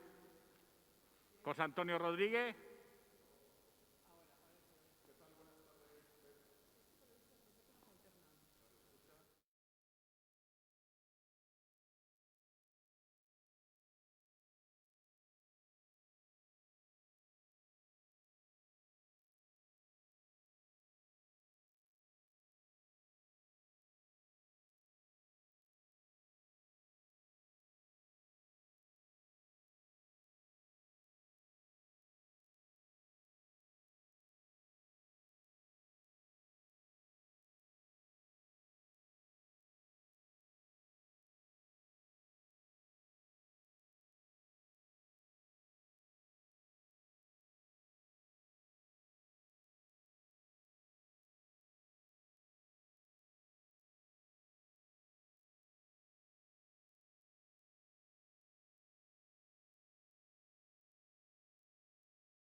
Que está en política, evidentemente. Estoy en política, sí, somos aguas.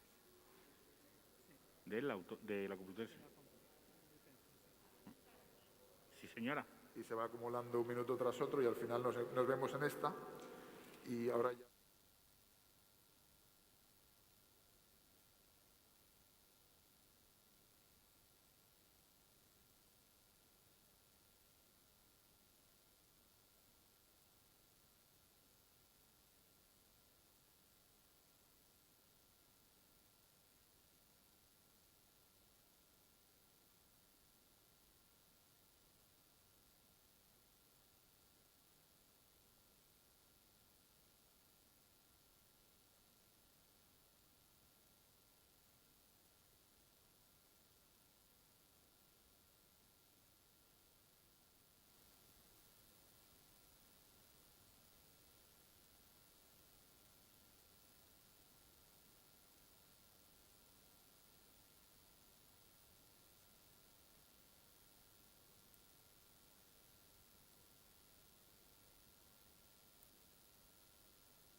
70 hasta los 90, el que entendía ordenadores, además sabía repararlo, abrirlo.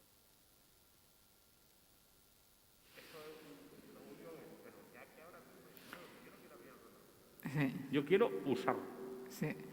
Sí, será como subirse a un avión, más que como un coche, ¿no? Que me lleve, pero no tengo ni idea de cómo. Es que eres un usuario. Y sin embargo, la informática dice, ay, es que yo... No, pero ahora ya hay. Mayoritariamente los usuarios de ordenador no tienen Sí. ideas de computación y de programación. Yo espero. Sí, 1, 2, 3. ¿Me escuchan ahora? Sí. Hola, va. Bueno, pues vamos a comenzar. So let's start. Thank you. Good afternoon to all of you. Welcome to this academic session about the studies on peace and the importance of the University of Extremadura, as well as the Asian studies. We're going to start with the professor of Eva Borreguero. Sorry to be using my mobile phone, but I've written down here all the information here. So she is the professor of political science of Complutense University of Madrid. She's a specialist in the Indian subcontinent, and she's a collaborator in opinion in the newspaper El País, and she has been the director of educational program in Asian studies. Her training, she's a sociologist. Her PhD was about Hindu, it was about scholar, and it was when he went to Georgetown, and it was when we met, and since then we have been friends.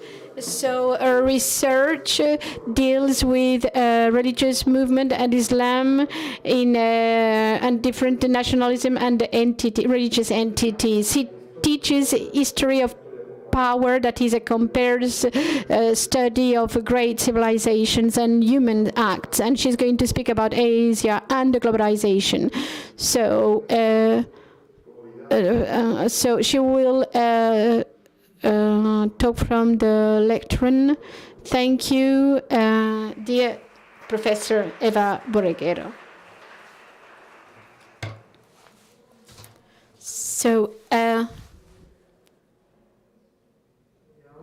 Okay, now it is working. So, yes, and now I'm far away, I can take off my mask. So, first of all, I would like to thank the organizers to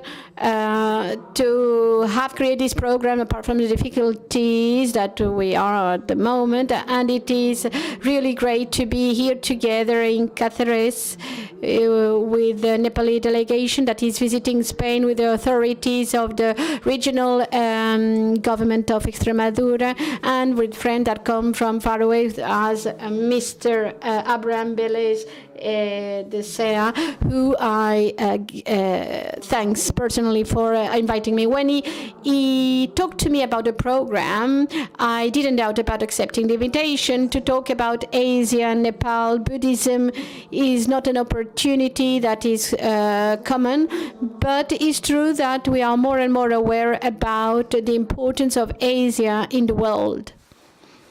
The 21st century will be the century of Asia. And this is a sentence that is very often commented, and that shows the possibility that the current century is going toward the political, economical power of Asia. And this statement has some defenders and some detractors. I won't go into the debate because if it's going to be true or not, but I'm going to give you some figures. Asia has one of the biggest economy in the world, China, and then Japan the third one, and India the fifth one.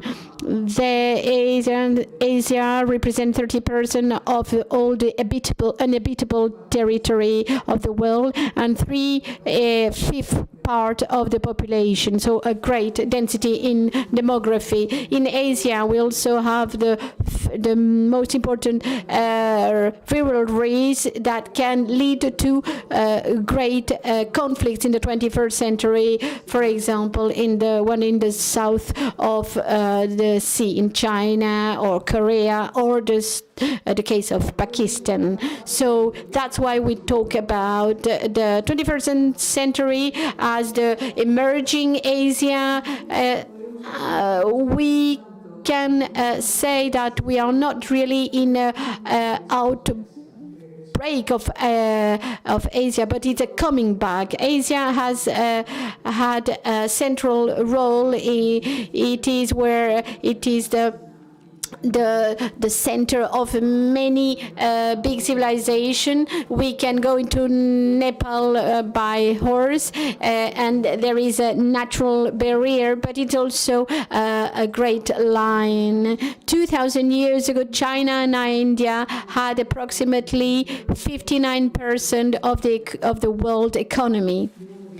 1,000 years later, in the 11th century, they had 52% of the economy, whereas Europe only 9%. China has been the pioneer in the discovering of iron, the paper, all the different bombs, the compass. It has been the main source of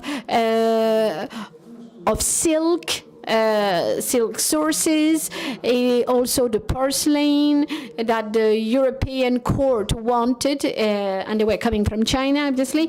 To give you more examples, in the case of India, the great contribution of the thoughts, and we have development of mathematics with the concept of zero and infinite, the decimal system, and the positional calculator that was used in astronomy in the 5th century.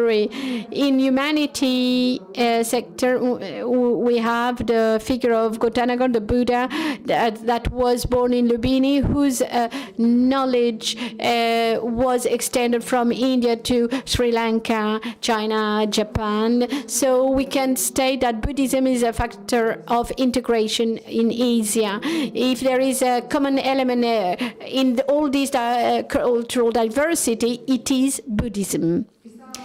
This religion has given birth to different figures, with the Emperor Asoka in the 3rd century before Christ was the first unifier of the subcontinent of India in an imperium, in a period that was called the Axial Era, a period of a lot of effervescence in Eurasia, in the continent of Eurasia, with figures of Socrates in China, Buddha, Asoka in the subcontinent, Indian subcontinent. Asoka is a figure, is a precursor of many elements of modernity in the humankind. He was an emperor, a great warrior, a conqueror, and after an experience of war, of great desolation in the Kalinga conquest, he had a vital crisis, and he retired from political life, and he does pilgrimage in different temples, Buddhist temples, and he adopts Buddhism teaching and some moral thought that can be considered in some cases as precursor of the human rights that we know nowadays. He just record them in some pillars, and among the principles and norms that he elaborates, there are a series of laws that kind of punish the cruelty towards animals, and his arguments that towards facing people, the animals would represent the livings with less defense that can't protect themselves. So the human beings, when they face the animals with all its power, they show it how they are really.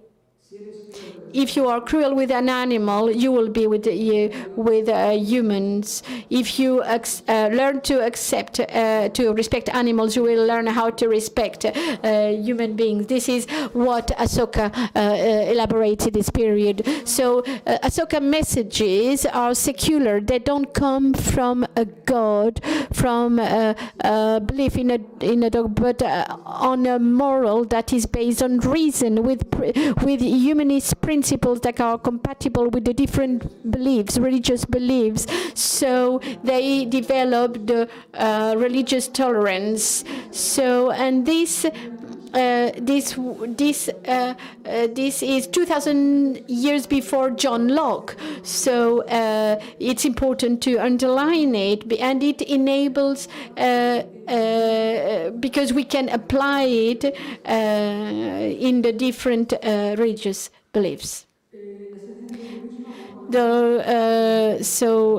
Buddhism is all over Asia. It reaches the Western world in the 670s. In that period, there is a great interest for Buddhism.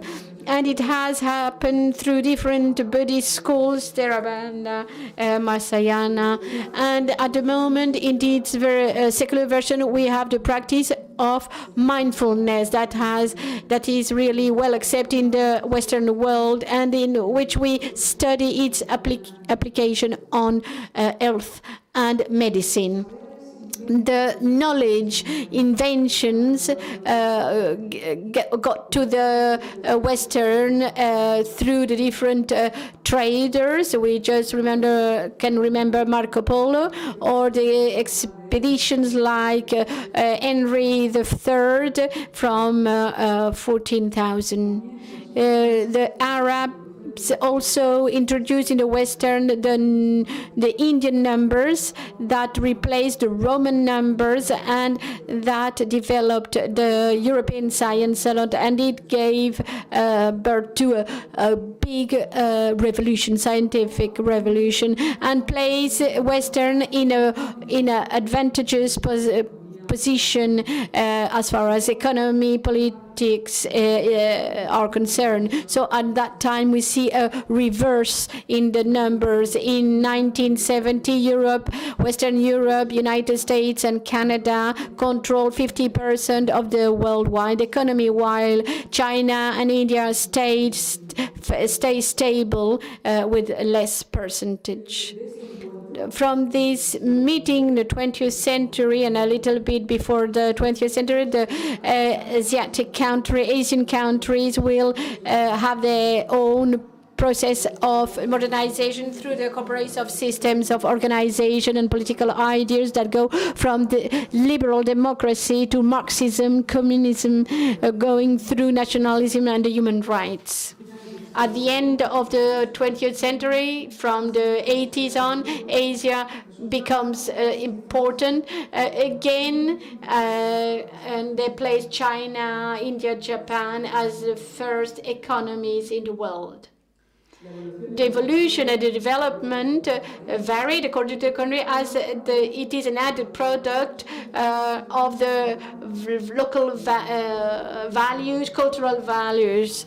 It is a mixture, and it gave a different result according to the case. What I want to underline with this historical summary is how humankind has been created some networks going through different ways. It led to complicated civilization with a higher degree of cooperation, but also a higher way to confront in different words. Confrontation and cooperation go together. We talk about peace and war, and they all go together. The peace is obtained frequently after great periods of wars and conflicts. The first, so in the case of China, for example, in Europe, the first states come from that. So, and little by little, when we create some networks of collaboration, we can also get more possible conflicts. So, in all this, we can see the quantity of the highest number of arms, how to people can really through the different network, and this can be seen in both sides. This is the result of the globalization that is. It is an example. Globalization nowadays represents different challenges at an economical level because we had winners and losers. In the winner part, we have great multinationals that have displaced their production to other countries, and on the winner side, we have many countries that have received these displacement. So among them, we can see the Asian countries that have experimented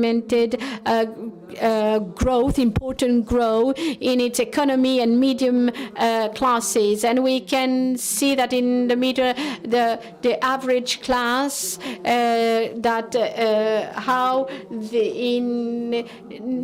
from the Asian optimism, there is more wealth, there is a trust in the future, there is optimism.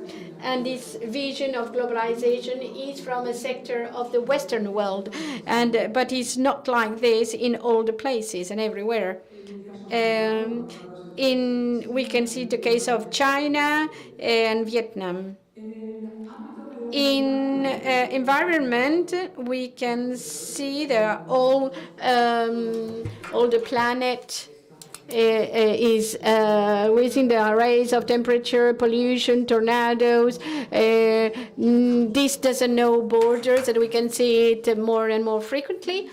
And another dimension of the globalization is the relationship, cultural relationship. Globalization, I put in contact groups that before were completely separated, isolated, and now the new technologies, the social networks, the easy transport, migrations, that all this has kind of made the planet has shrunk the planet. So this makes a confluence of cultures, identities that are very important, and all happens at a fast pace, and that is superior to the capacity of integration of this society. And this creates confusion, tension, and uncertainty. And this uncertainty generally creates fear and insecurity. And as an answer, there is a search for a return to the traditions, to the past.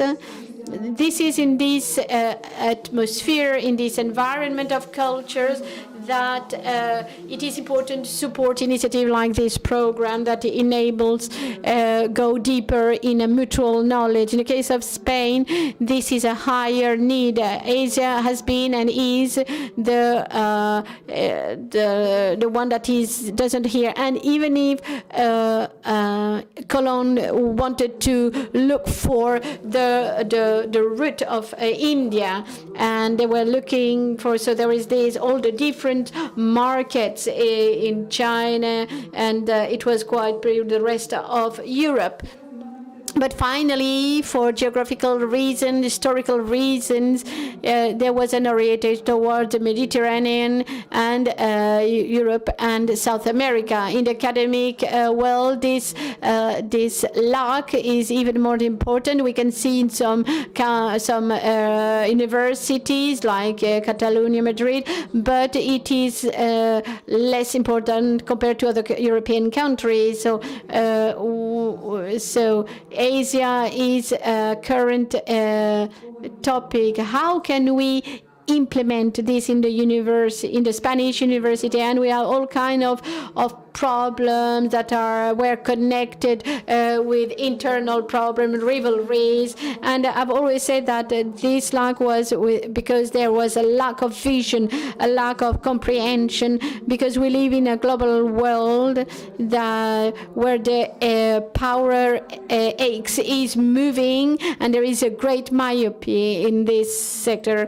So I can see it, I live it, and we can't live apart. There is no real conscience of this change that is happening at the moment. For me, I think it's important that the University of Extremadura wants to develop the study related to Asian, and I hope this will be Asian study, and I hope that will go on and be developed. Thank you.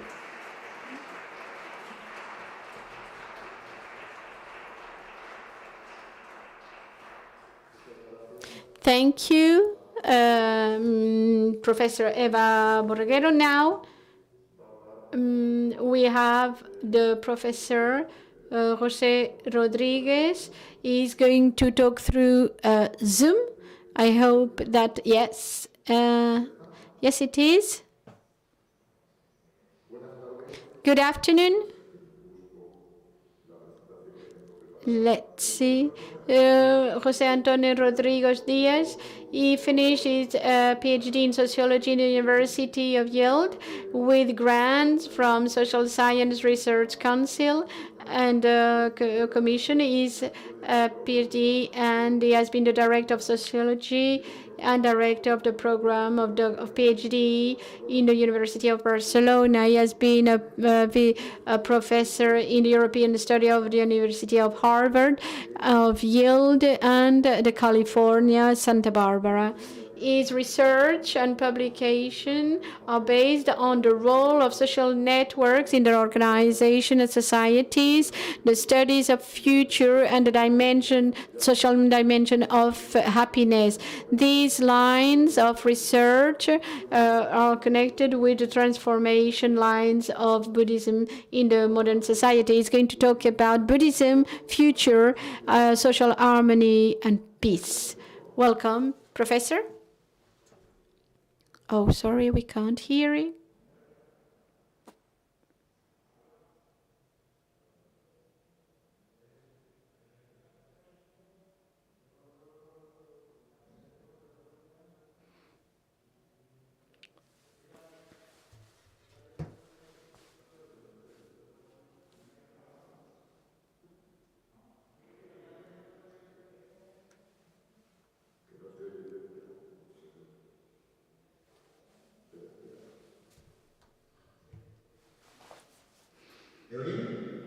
Now, okay. Good afternoon to all the participants, to my colleagues who are here on the round table, Dr. Eva Borreguero, Dr. Vélez, and Dr. Hidalgo. I want to thank the Dr. Vélez for the invitation. I would like to contribute a little bit to this cultural dialogue for peace between West and East. And for that, I would like to use my PowerPoint. I will just go and through it very quick. Let's share my presentation with you.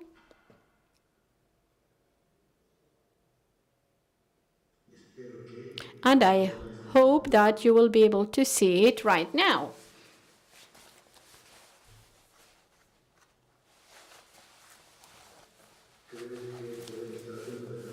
So we're about to, here it is. Yes, good afternoon again. Here is my presentation.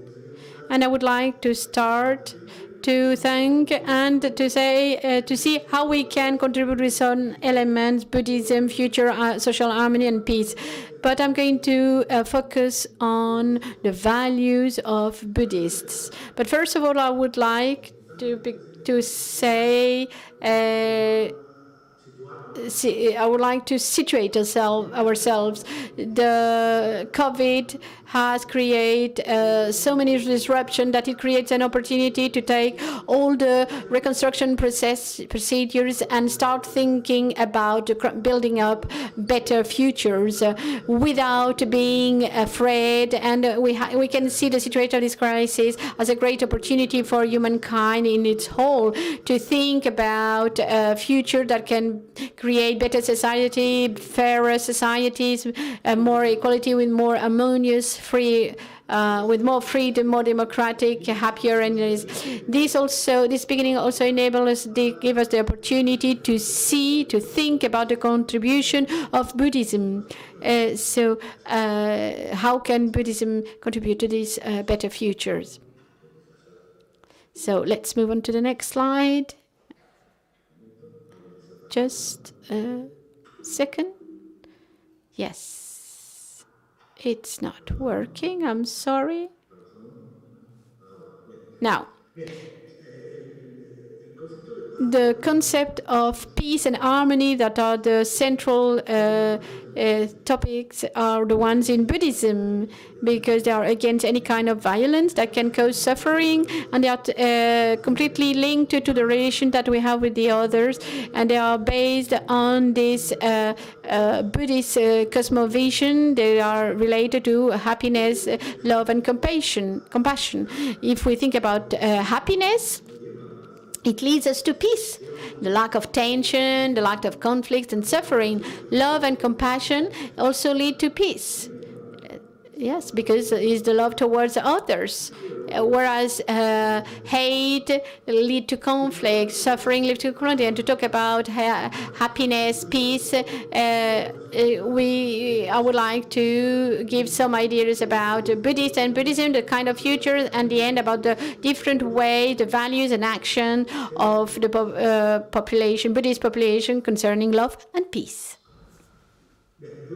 Buddhist is the fourth religion after the Christian, Muslim, Hindu, Buddhist, and Jewish. We estimate, we don't have exact data, there are between 230 and 350 millions, and according to Pew Research, it corresponds to between 7 and 10% of the population, and 98% are in Asia. In the 70s, some came to Europe, but most of them are in Asia, in Thailand, China, Vietnam, Japan, Korea, Hong Kong. Most of the Buddhists are in China, even if they only represent 18% of this representation. In Thailand, 93%, Sri Lanka, 75%, Vietnam, 60%, Myanmar, 90%, Japan, 35%, India, less. Only it represents 0.8%, and this represents 7.5 million of people. So it's not important number, but it's quite important. I'm going to give you some data to compare. Why are they different? Not really. The Buddhist population is a little bit older than the global average, 46 versus 42. There are more women, 46 compared to 40, and at the educational level, it's a little bit under, but it's in the middle class. So with some levels that are a little bit higher. So here we can see the map where the Buddhist population is. You have Myanmar, Cambodia, China, South Korea, India, etc. As Mrs. Borreguero was saying, there are some in Spain. The works from Francisco Díaz de Velasco is about the great growing of Buddhism in the last decades. 300 Buddhist centers in Spain, and there should be 150,000 people who practice. It's about 0.5% of the population, a little bit under this number, and it's a minority in a country that has been most of Catholic religion, but it's full of image, Buddha image, symbol Buddhist. And how can this be possible? There are so many Buddhist reference symbols in our society, in market, clothes shops, garden center. There are more figures in garden center, in New Age shops, in spaces of yoga, natural products shops, etc. The images of Buddha are flooding the market. They are everywhere. And what they are doing is very interesting. They go with, they associate with some value, cultural value, peace and harmony, interior and exterior. So if you go to any garden center, it's important to have the peace, peacefulness in those spaces.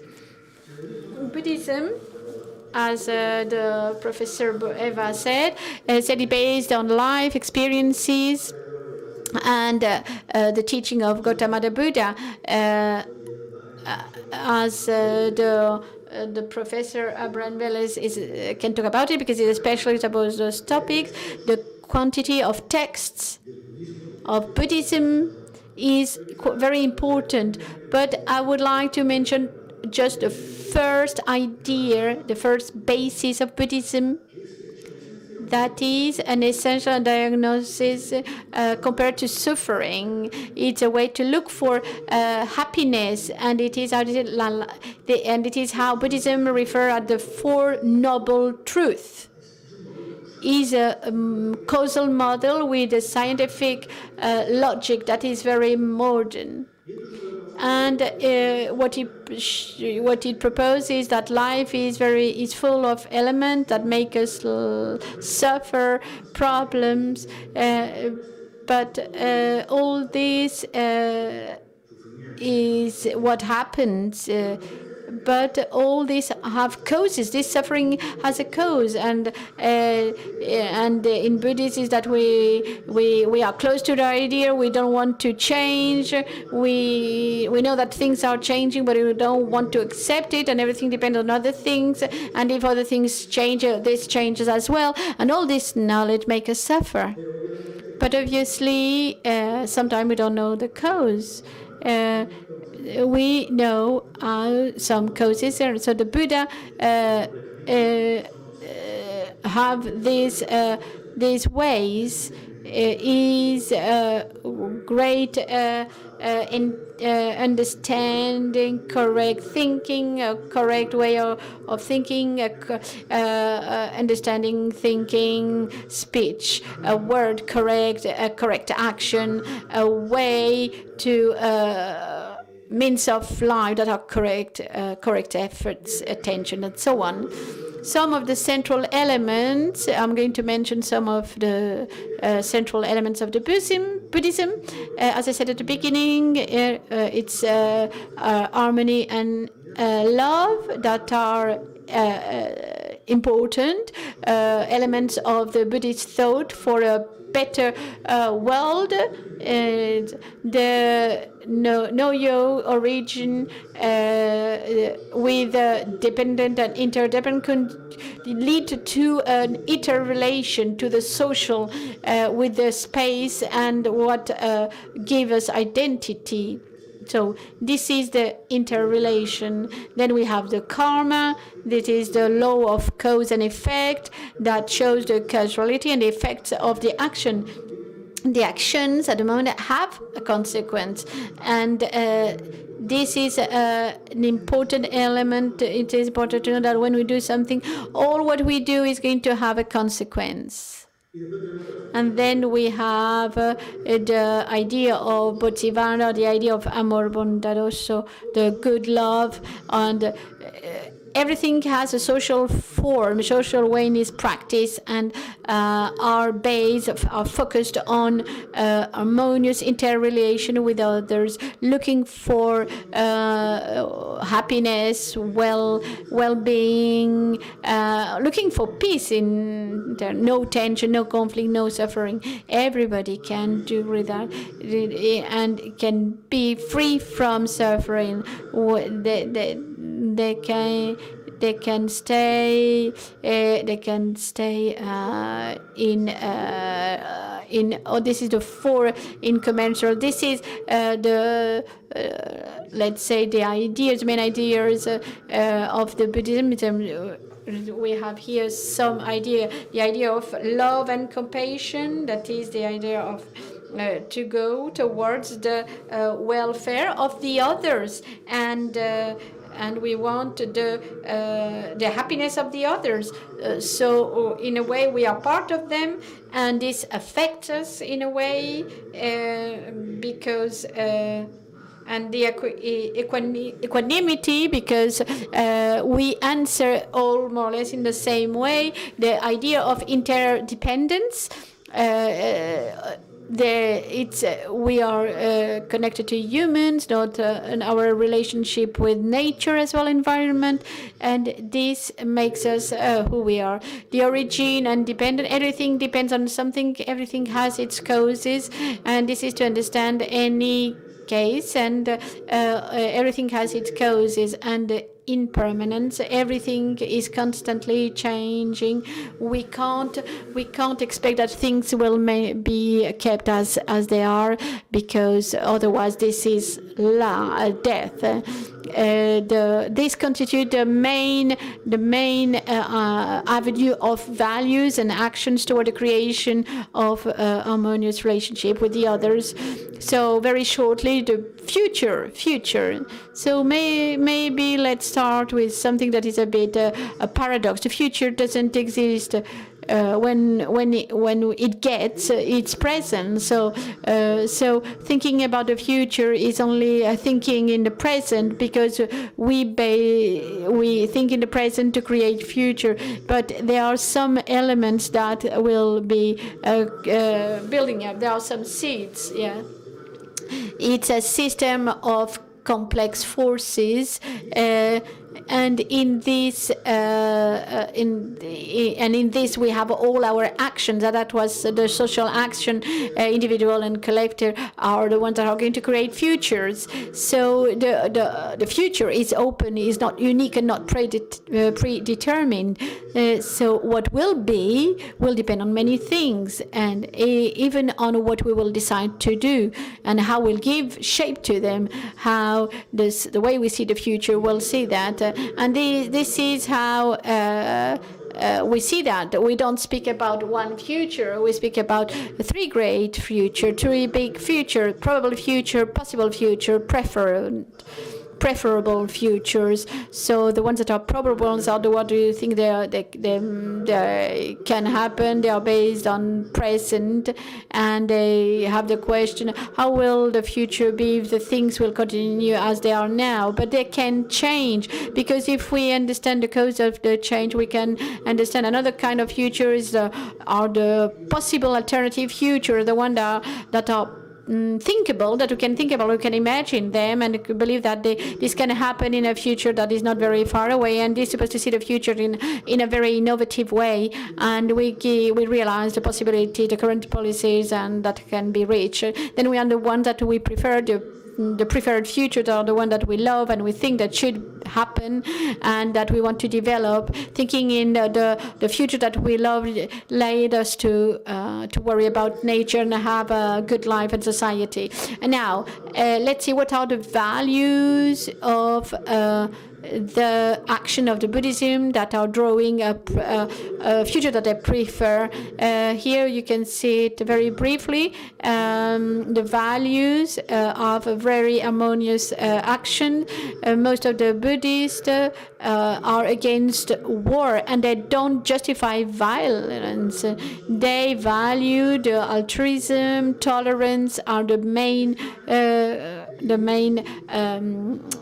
qualities, and we can trust in most of the people. And it is important to go towards a society that is more human. Although most of those values of those groups are very similar, there are no great difference between the no-Buddhist and the Buddhists, but it's true that the Buddhists have a higher social orientation, and they focus more on people. And these Ex are very important because they defend their agenda very well, because there are clear values to launch among people. And after we should focus on the different action. What do they do? This is using the the WS 25th inquiry that has been done. We can see again that the Buddhists are very important for their social activities. They are much more active than any other people. They are active in social organization, in actions that are devoted to helping others, and also for its social openness. They reject less people from other race, from other ethnic communities. What we can see essentially is that this higher level of social aspect also have more, what we can see is that there is a great social activity. They are always collaborating in association. They work through organization, and those social participation also increase its trust and its link, and it creates a better relationship compared the population. In general, the Buddhists are more open and active. And this is a bit the idea of love. In conclusion, very briefly, in general, the values and Buddhist practice offer an image of orientation and wish towards a harmonious relationship. They are highlighted by its love and compassion towards the others. It's a good example of contribution for a better future in peace and harmony. And this just brings me back to the beginning. The pandemic also give us a great opportunity to do it better, to avoid practice and action that had led us to disaster and catastrophes and to the current actual. We are now in a historic moment where the new social aims will be created with a future that we can. We must realize we are creating the future in our present with our ideas, with our thoughts, with our actions, and we should give steps with conscience towards the future that we want, or the future of the beloved one and the ones of everything. Okay, I will just leave this image of Peace mantra, the happiness in everybody, peace in everybody, integrity in everybody, and success in everybody. I have a version of Tina Turner that is beautiful. Thank you.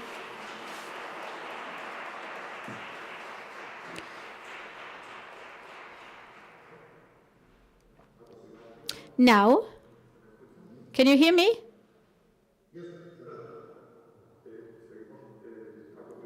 Now we're going to have the third presentation, that is mine,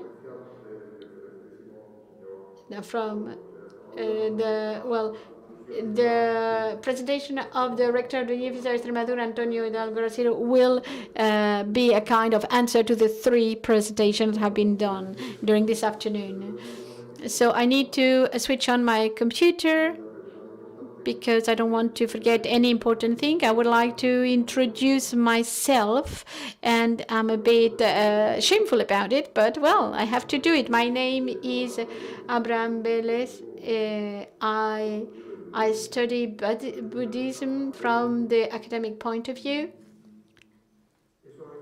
And sometimes it is not really well understood because many people don't know the difference between the academic studies of Buddhism and the traditional studies, the monks, the practices, the one that study that academically, we don't practice and we don't know the practice that we talk about. What I'm going to talk about is a little bit how the studies on peace have evolved and how it makes sense to introduce the studies on peace in Spain with a new emphasis. And this emphasis is the study of the Buddhist traditions. At the beginning of the study on peace, the concept of peace that is negative. That means the peace is understood mainly as the lack of war and direct violence. The great expert of the discipline of the studies on peace, Johan Galton, called peace negative to this concept of peace that is understood as a lack of war and direct violence. To get peace is mainly consists of eliminate war or violence, direct violence. In its work, study of word, Francis Wright, he proposed to understand peace as an equilibrium of forces and political and technological and social. The idea is that war is when there is no equilibrium, no balance in the different forces between the different forces.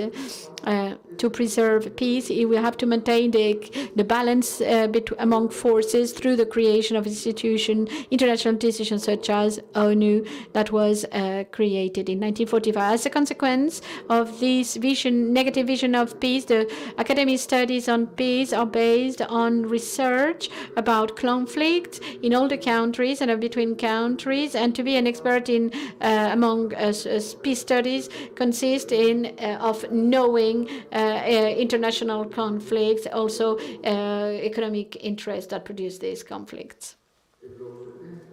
The 70-80, we can, from this 70s and 80s, we start understanding peace in a different way with a different kind of violence, structural violence. This concept, the positive concept of peace, made that now it's not an analysis of socioeconomic factors, but also the study of different classes of structural violence and methods to eliminate them. From this conception that is more positive, the studies now don't look for elimination of the war, but also they want to develop the way to lead to the destruction of indirect violence that can create some injustice and discrimination. What we can observe we could have seen over the last years is that now peace is understood as in a more holistic way, is a complex system based on the unity and interdependence of different factors. And this peace has also to do with environment and the expression of peace with nature, peace with the environment. We also talk about intercultural peace, and also we talk about interior peace, internal peace. And this is meaningful because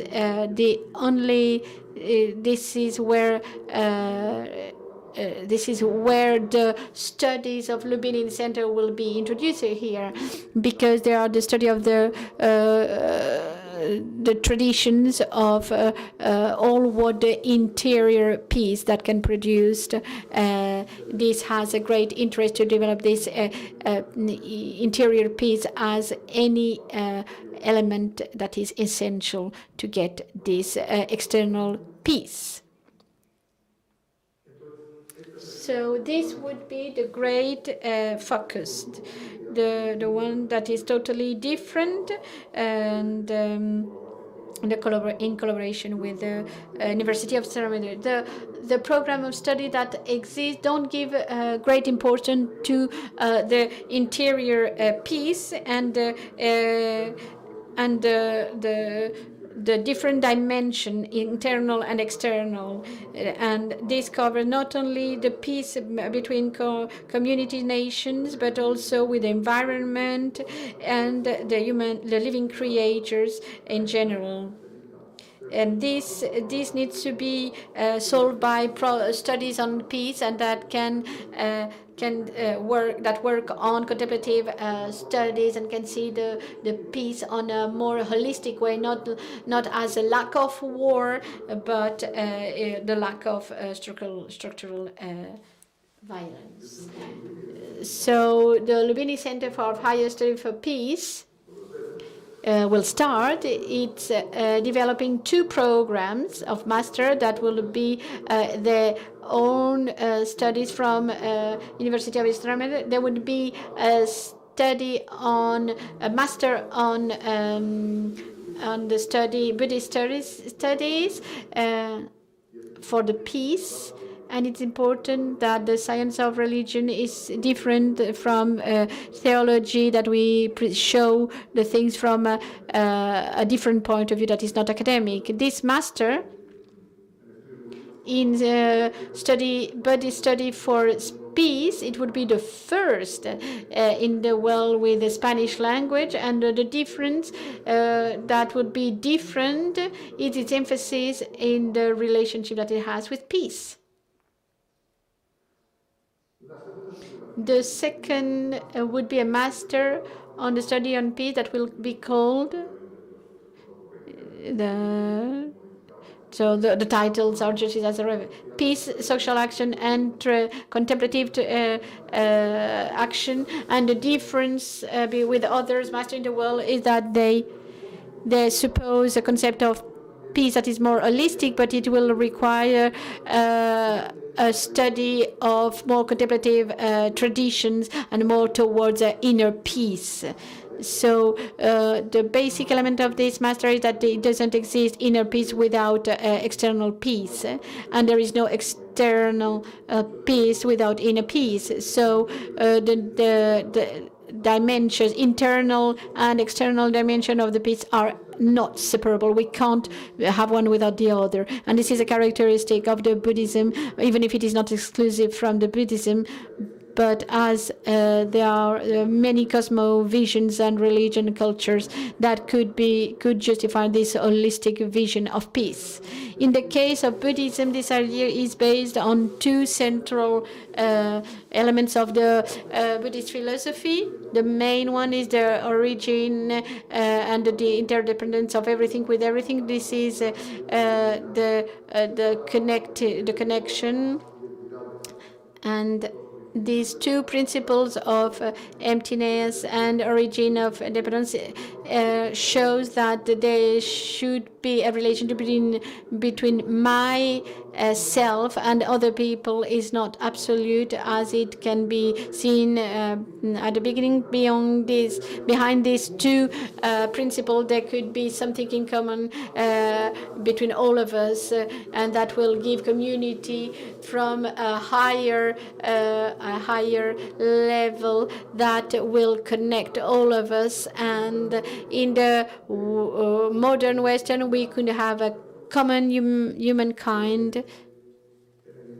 In Hinduism, we could talk about Brahman, of the universal conscience, the no duality in India, or the energy, chi energy, and the nature of Buddha. Another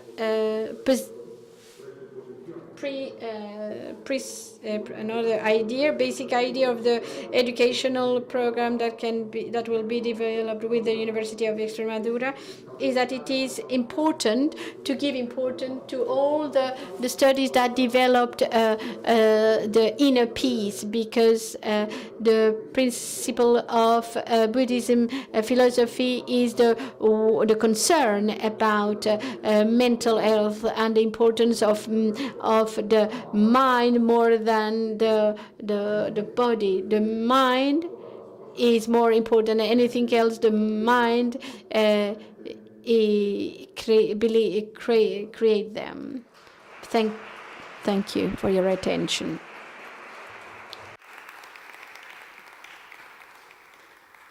A continuación. Now, let's lead to the conclusion of this session with the presentation of the rector of the University of Extremadura, Antonio Hidalgo Garcia, who is going to speak about the different position and what is going to be developed here in the University of Extremadura. Thank you. I think it's the second time that I am in this on stage in this place, and it's magnificent. Thank you for being here, and thank you for the organizer to have asked me to have invited me and to have asked me to talk here. First of all, I would like to say why I have been invited, and we try to find or justify the convenience of the collaboration between the Lumbini Center of Higher Study for Peace and the University of Extremadura. in my case, that is totally different from the colleagues that are here, I have a mind that is very, very different. In my mind works with numbers. I am a scientist, so my analysis of realities is totally different. So this led me to the analysis in the scientific mind that, as the professor said, the mind comes before anything, even in science, but with an analysis that is totally different. So the University of Extremadura and the mini garden of Lumbini garden, and trying to be short, as a sentence is more than 1,000 words. I think a video will be better than any of my words. Where would you like to live during the next years? Extremadura, a place between border, a meeting point between Lisbon and Seville. From 1970 has its own university.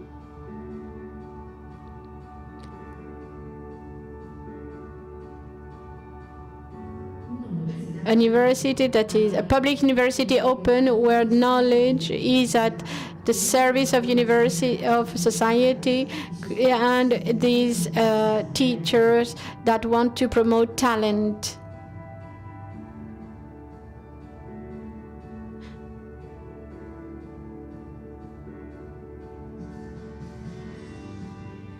The network of the different centers in Extremadura is in 4 campuses: Badajoz, Cáceres, Mérida, and Plasencia.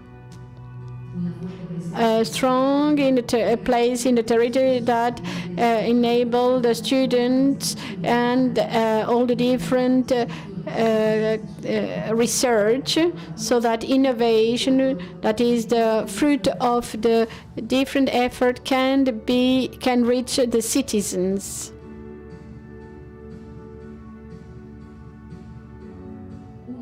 A university that is international, with great projection in Europe, South America, a door open to the world, an opportunity for mobility of its the ones that are part of it, a university that will develop and will help you to reach your aims.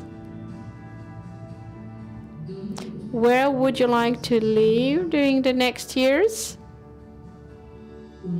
University of Extremadura, one university to live. As I said, this video of 2 minutes try to show the university that I have the honor to run, or at least to rule, and it showed that. What I did, I was to investigate. I met a few months ago José Manuel Abraham with Fernando. Who was with us? Pilar, Agosta, and Ricardo. Yes. So we've been talking about all what Buddhism represented, and I'm going to use words that they have used, that the Lumbini Garden have used. The educational project is based that pretend to be a higher studies that will be devoted to peace, prevention of conflict, and dialogue between nations, culture, and religions, and with special attention to Buddhist philosophy. And they wanted to add the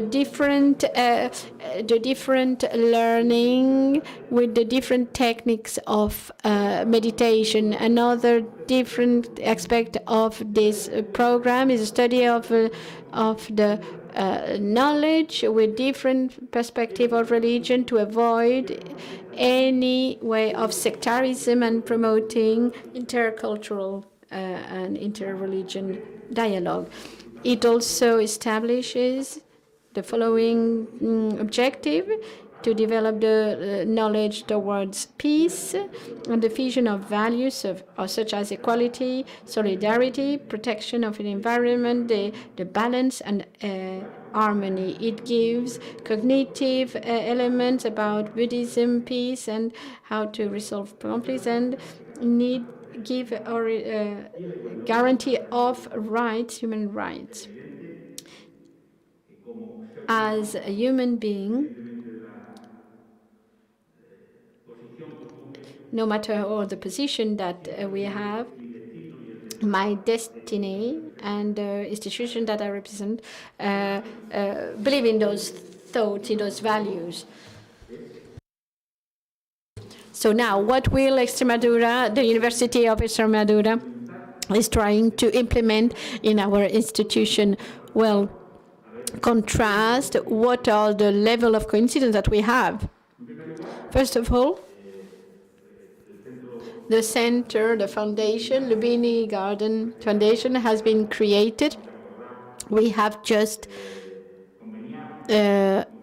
we have signed the convention of the collaboration between in the University of Extremadura, and this brings unity to the project of Buddhism that we have started before this conference. Obviously, this is a focus on the city of Cáceres, and here is the University of Extremadura as well.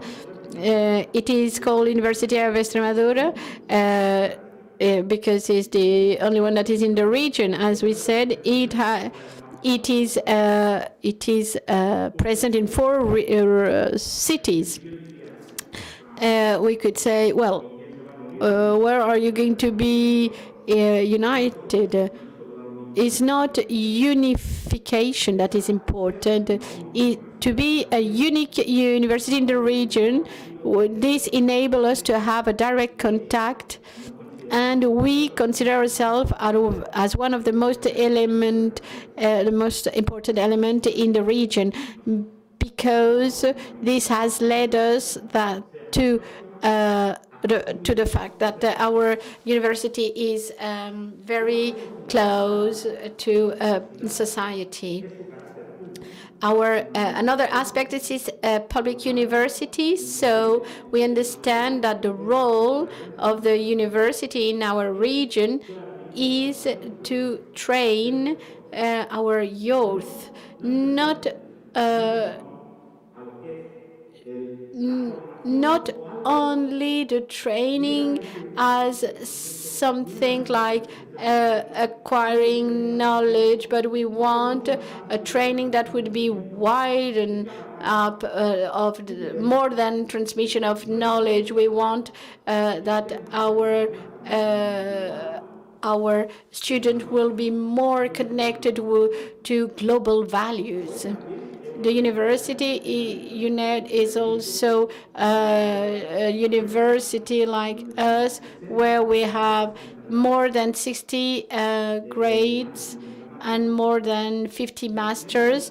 We have all kind of knowledge, and we go from humanist degrees to degrees that are more scientific and more technological, going through a social sector and biomedic.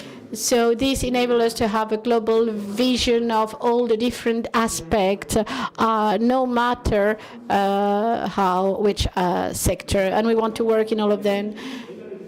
We want to create citizens with values that are much more important than the technical, and that's why we have those objectives. And I think that's where we have a close contact with the Lumbini Foundation. First of all, we want to maintain international vocation that would be engaged with the development in and out of Extremadura through education.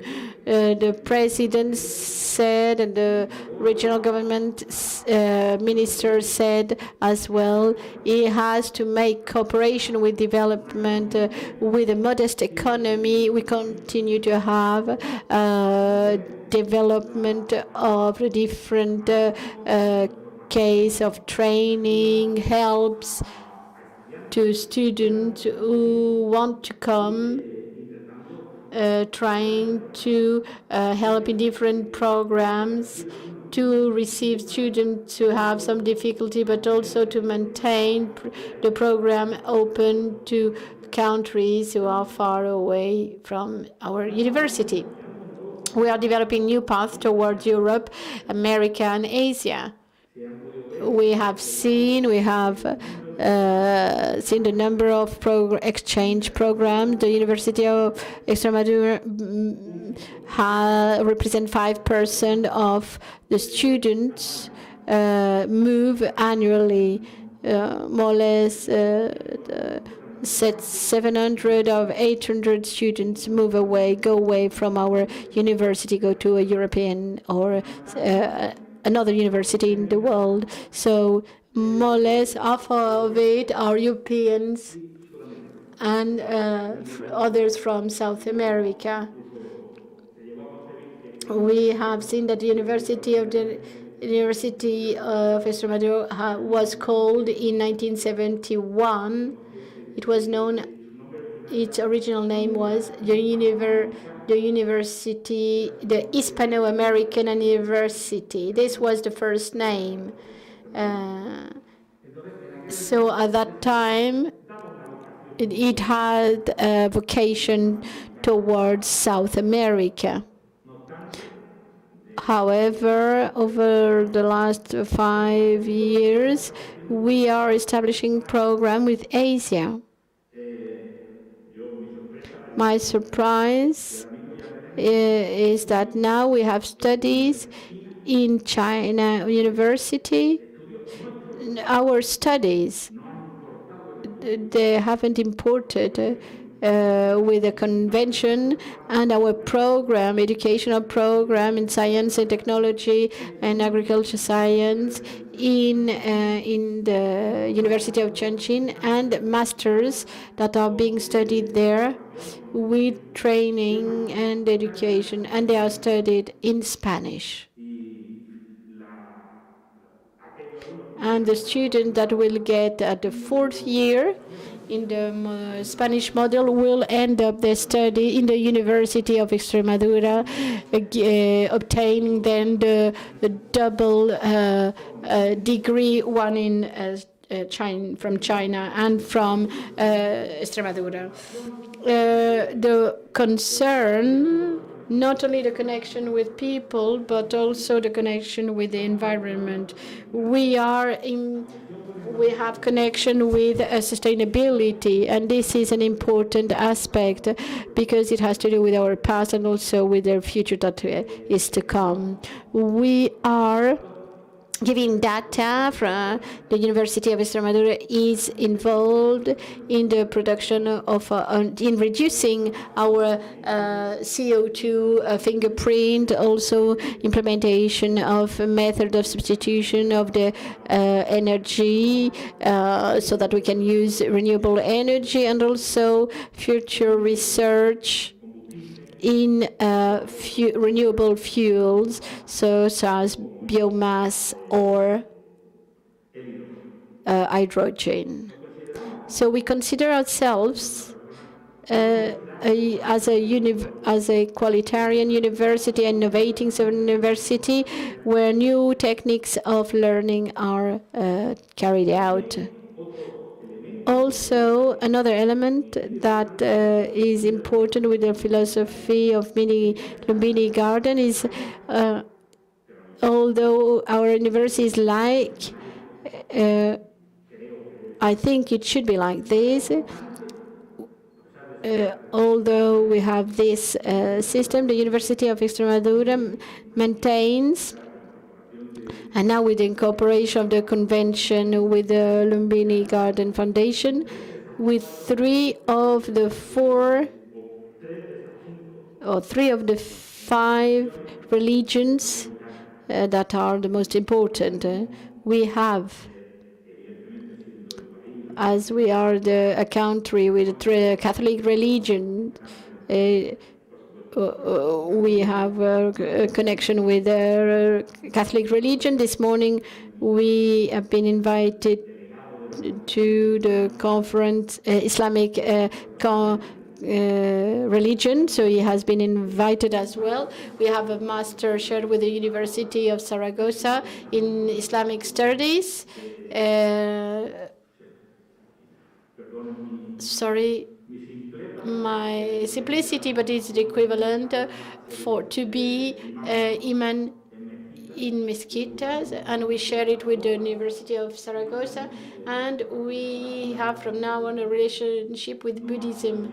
It has been like this with Hinduism and Judaism, but we think that the debate and training, education is the best way to be lived together, to inhabit in a place, and most of the conflicts come from religious position, whereas normally most of them try to get peace. Most of the objective from the University of Extremadura concerning the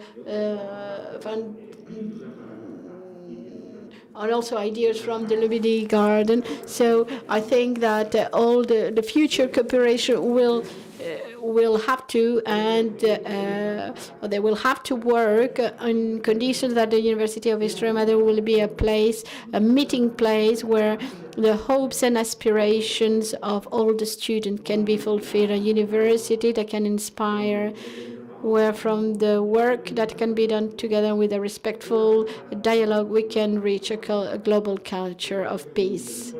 This is the best wish that any person would be in my position would like to have, and it's something that we should underline. As the president of the region said before, this is happening. We have to work on that, and this is the starting point only. From now, we have to work with this common objective. That is the one that we have to be, that we can get to it, and we'll try to do it. Thank you.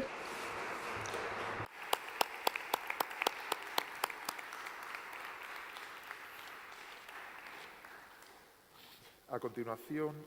Now, I have to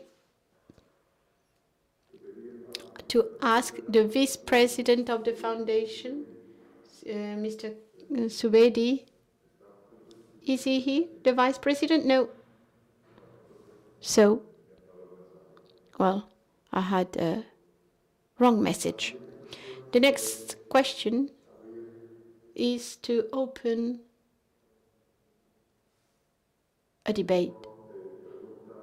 Questions and suggestions or comments that the public will have. So if any of you has a question or want to comment something, if you can stand up, well, not stand up, but at least any question? Yes.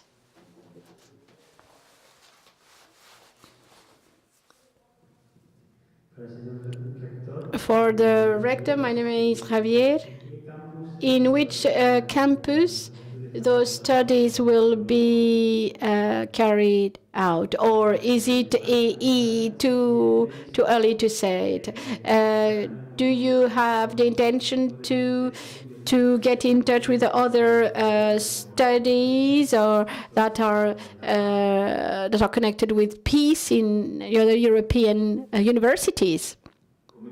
As I said before, a study of a master study, what we implement is who is the person, the correct person to give those lessons. As Abraham said,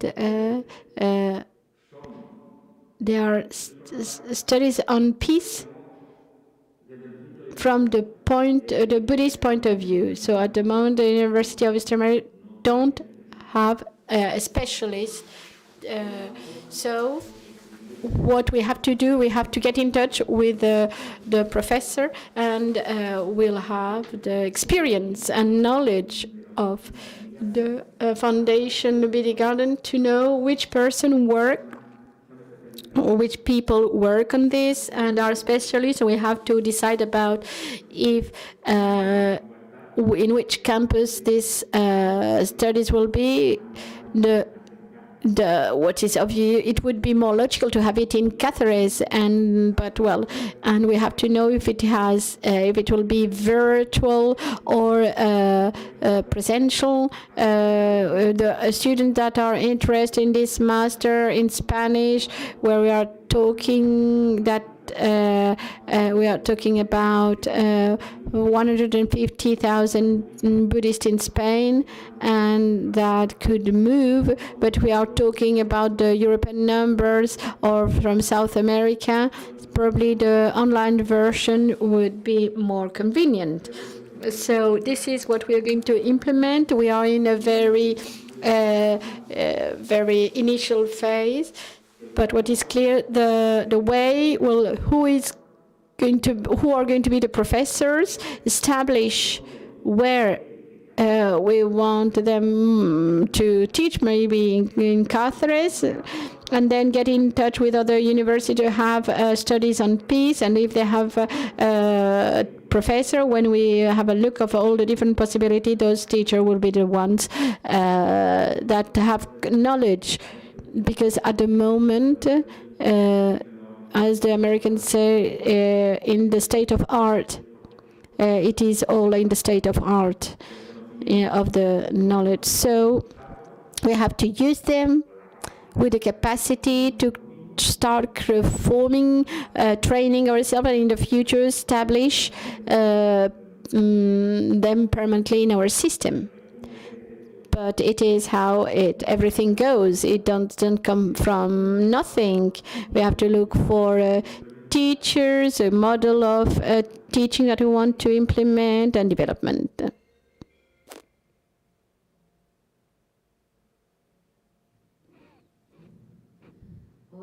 Hi. My question is for Mrs. Borreguero. I'm very interested in the concept of neurology that is studied as a subject in sociology. Could you speak about this word? Even if it is an academic word, I think is used as social policy. What is the concept? In the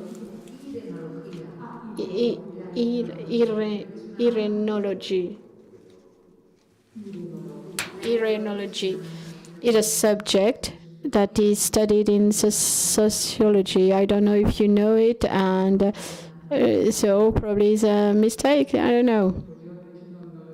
I didn't study okay. My orientation was demography, so sorry. I made a mistake, sorry.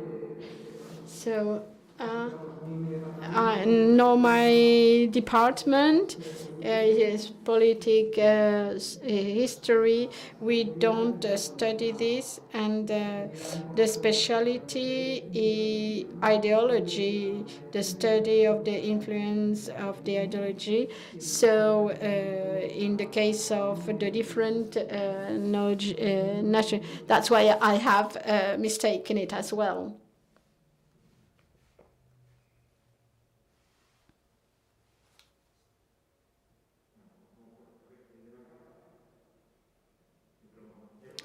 Sorry, it's a mistake, it's a joke.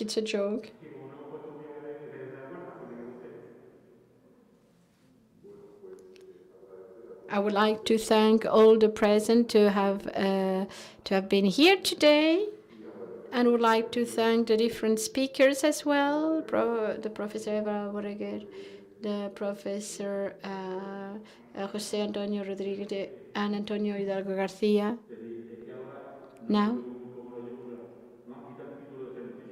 Now we are not excellent, we are just magnificent only.